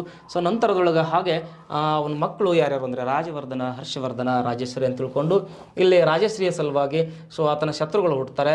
ಅವನು ದೇವಗುಪ್ತ, ಶಶಾಂಕ ಅಂತ ತಿಳ್ಕೊಂಡು ಒಂದಿಬ್ಬರು. ಸೊ ಇಲ್ಲಿ ರಾಜಶ್ರೀಯ ಗಂಡ ಗೃಹವರ್ಮನನ್ನು ಕೊಲ್ತಾರೆ. ಸೊ ದೇವಗುಪ್ತನನ್ನು ಕೊಲ್ಲಿಕ್ಕೆ ರಾಜವರ್ಧನ ಪ್ರಯತ್ನವನ್ನು ಮಾಡಿ ಅವನು ಕೂಡ ಹತ್ಯೆ ಆಗ್ತಾನೆ. ಇದರ ಪ್ರಯುಕ್ತವಾಗಿಯೇ ಹರ್ಷವರ್ಧನ ಏನು ಮಾಡ್ತಾನೆ ಅಂತಂದರೆ ಸೊ ಅವರನ್ನು ಸಂಹರಿಸಲಿಕ್ಕಾಗಿ ಆಡಳಿತವನ್ನು ಪ್ರಾರಂಭಿಸ್ತಾನೆ. ಅದಕ್ಕಾಗಿ ಹರ್ಷಶಕೆ ಪ್ರಾರಂಭ ಆಗ್ತದೆ 606ಕ್ಕೆ. ಸೊ ಅವರ ಕೊಲ್ಲುವಿಕೆ ಅಥವಾ ಅವರನ್ನು ಮೆಟ್ಟಿ ನಿಲ್ಲುವಿಕೆ ಸಹಾಯ ಮಾಡಿದವನು ಕಾಮರೂಪದ ಭಾಸ್ಕರ ವರ್ಮ. ಸೊ ಜೊತೆಗೆ ಅವನು ಅಧಿಕಾರವನ್ನು ಸ್ವೀಕರಿಸಿದ ಆದಮೇಲೆ 612ಕ್ಕೆ ಏನು ಬಿರುದು ಕೊಟ್ಕೊಂಡ ಅನ್ನೋದು ಇಂಪಾರ್ಟೆಂಟ್. ಶಿಲಾದಿತ್ಯ ಮತ್ತು ಪರಮ ಭಟ್ಟಾರಿಕ. ಸೊ 625ರಲ್ಲಿ ಪಂಜಾಬಿನ ಪೂರ್ವ ಭಾಗವನ್ನು, ಸೊ ಈ ಕಡೆ ಒಡಿಸ್ಸಾ, ಸೊ ಬಿಹಾರ್, ಉತ್ತರ ಪ್ರದೇಶ್, ಸೊ ಹೀಗೆಲ್ಲ ಕೆಲವಷ್ಟು ಸ್ಥಳಗಳವರೆಗೂ ತನ್ನ ಸಾಮ್ರಾಜ್ಯವನ್ನು ವಿಸ್ತರಿಸ್ತಾನೆ. ಸೊ ಜೊತೆಗೆ ತನ್ನ ಸಾಮ್ರಾಜ್ಯದ ವಿಸ್ತರಣೆಯೊಂದಿಗೆ ಅವನು ಕೈಗೊಂಡಿದ್ದು ನರ್ಮದಾ ನದಿ ಕಾಳಗ. ಅಲ್ಲಿ ಸೋತು ಹೋಗ್ತಾನೆ. ಸೋತರು ಕೂಡ ಉತ್ತರಾಪಥದ ಈಶ್ವರನಾಗಿ ಉತ್ತರಾಪತೇಶ್ವರನಾಗ್ತಾನೆ. ಈ ಕಡೆಗೆ ದಕ್ಷಿಣದಲ್ಲೇ ಇಮ್ಮಡಿ ಪುಲಿಕೇಶಿ. ಸೊ ಅವನು ದಕ್ಷಿಣಾಪತೇಶ್ವರನಾಗ್ತಾನೆ. ಅವನು ಸತ್ತ ಮೇಲೆ ಒಡಿಸ್ಸಾದ ಗಂಜಾಮ್ ಎಂಬ ಸ್ಥಳವನ್ನು ಹರ್ಷವರ್ಧನ ಆಳ್ಲಿಕ್ಕೆ ಪ್ರಾರಂಭಿಸ್ತಾನೆ. ಸೊ ಹಾಗೆ ಇನ್ನಷ್ಟು ವಿಷಯಗಳು. ಆತನ 2 ಸಮ್ಮೇಳನ, ಕನೌಜ ಮತ್ತು ಪ್ರಯಾಗ್ ಸಮ್ಮೇಳನ. ಕನೌಜ್ ಸಮ್ಮೇಳನದ ಉದ್ದೇಶ ನೆನಪಿರಲಿ, ಹುಯೆನ್ಸಾಂಗ್ರನ್ನ ಗೌರವಿಸಲಿಕ್ಕೆ. ಪ್ರಯಾಗ್ ಸಮ್ಮೇಳನ ತಾನು ತನ್ನ ತನವನ್ನೆಲ್ಲವನ್ನು ಬಿಟ್ಟು ಜಸ್ಟ್ ಒಬ್ಬ ಬೌದ್ಧ ಸನ್ಯಾಸಿಯಾಗಿ ಇರಬೇಕು ಅನ್ನೋ ಉದ್ದೇಶದಿಂದ. ಸೊ ಹೀಗಾಗಿ ಆ 2 ಸಮ್ಮೇಳನದ ದಿನಗಳು ಒಂದು 23 ಆಗಿರ್ತದೆ, ಒಂದು 75 ಆಗಿರ್ತದೆ. ಸೊ ಇಲ್ಲಿ ಭಾಗವಹಿಸಿದವರು ಯಾರ್ಯಾರು ಅಂತಂದರೆ ಭಾಸ್ಕರ ವರ್ಮ, ಹರ್ಷ ಮತ್ತು ಇಲ್ಲಿ ಹರ್ಷ ಇಂದ್ರನಂತೆ, ಭಾಸ್ಕರ ವರ್ಮ ಬ್ರಹ್ಮಣಂತೆ ವೇಷ ತೊಟ್ಟಿದ್ರು ನೆನಪಿರಲಿ. ಸೊ ಇಲ್ಲಿ ಹುಯೆನ್ಸಾಂಗ್ ಮಾತಾಡಿದ್ದು ಯಾವ ಪಂಥ ಅಂತ ಕೇಳಿದರೆ ಮಹಾಯಾನ ಪಂಥ ಆಗಿರ್ತದೆ.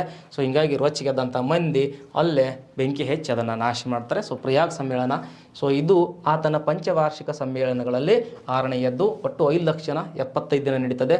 ವಿಶೇಷವಾಗಿ ವಲ್ಲಭಿಯ ಧ್ರುವಸೇನ ಇಲ್ಲಿ ಭಾಗಿಯಾಗಿರ್ತಕ್ಕಂಥದ್ದು.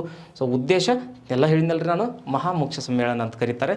ಸೊ ಇಷ್ಟೆಲ್ಲ ಹಿನ್ನೆಲೆಗಳು ಇವತ್ತಿನ ದಿನ. ಅವನ 2 ಕೈಬರ, ಇಲ್ಲಿ ಒಟ್ಟು ಯಾರೂ ಕೈಬರ ಅಂತ ಹೇಳಿರಲಿಲ್ಲ. ಇವ್ನು ಒಂದು ಹೇಳ್ತೇವೆ ನಾವು, ಕೈಬರ ಮಧುಬನ್ನ ಮತ್ತು ಬನ್ಶರ ಶಾಸನಗಳು. ಸೊ ಅವ್ನು ನಾಟಕ ಅಂತ ಕೇಳಿದರೆ ಪ್ರಿಯದರ್ಶಕ ಅಂತ ಹಾಕಿ ಬರ್ರಿ. ಸೊ ಸಾಕಷ್ಟು ವಿಷಯವನ್ನು ಈ ಹೊತ್ತಿನ ದಿನದಲ್ಲಿ ನಾಳೆ ಮತ್ತೊಮ್ಮೆ ನಾನು ತರಗತಿಯನ್ನು ಮುಂದುವರಿಸಬೇಕಾದ್ರೆ ಒನ್ಸ್ ಅಗೇನ್ ನಳಂದ ವಿವಿಯನ್ನು ಹೇಳ್ತಾ ಸೊ ಮುಂದಕ್ಕೆ ಹೋಗೋಣ. ಸೊ ನಂತರದಲ್ಲಿ ಸಂಗಮ ಸಾಹಿತ್ಯ ಆಗಿರ್ಬೋದು, ಚೋಳರ ಬಗ್ಗೆ ಆಗಿರ್ಬೋದು, ಅಲ್ಲಿಯೂ ಕೂಡ ಮಹತ್ವದ ಅಂಶಗಳು, ಮಹತ್ವದ ಪ್ರಶ್ನೆಗಳು ಬರ್ತಕ್ಕಂಥ ಸಂದರ್ಭ. ಯಾಕಂದರೆ ಸದ್ಯ ಕರೆದಿರೋ ಪರೀಕ್ಷೆ ಯಾವುದು? Police exam. ಎಲ್ಲರೂ ಅದನ್ನು ನೀವು ಅಚೀವ್ ಮಾಡಿರಿ. ವಿದ್ಯಾರ್ಥಿ ಮಿತ್ರರೇ, ಬಾಯ್.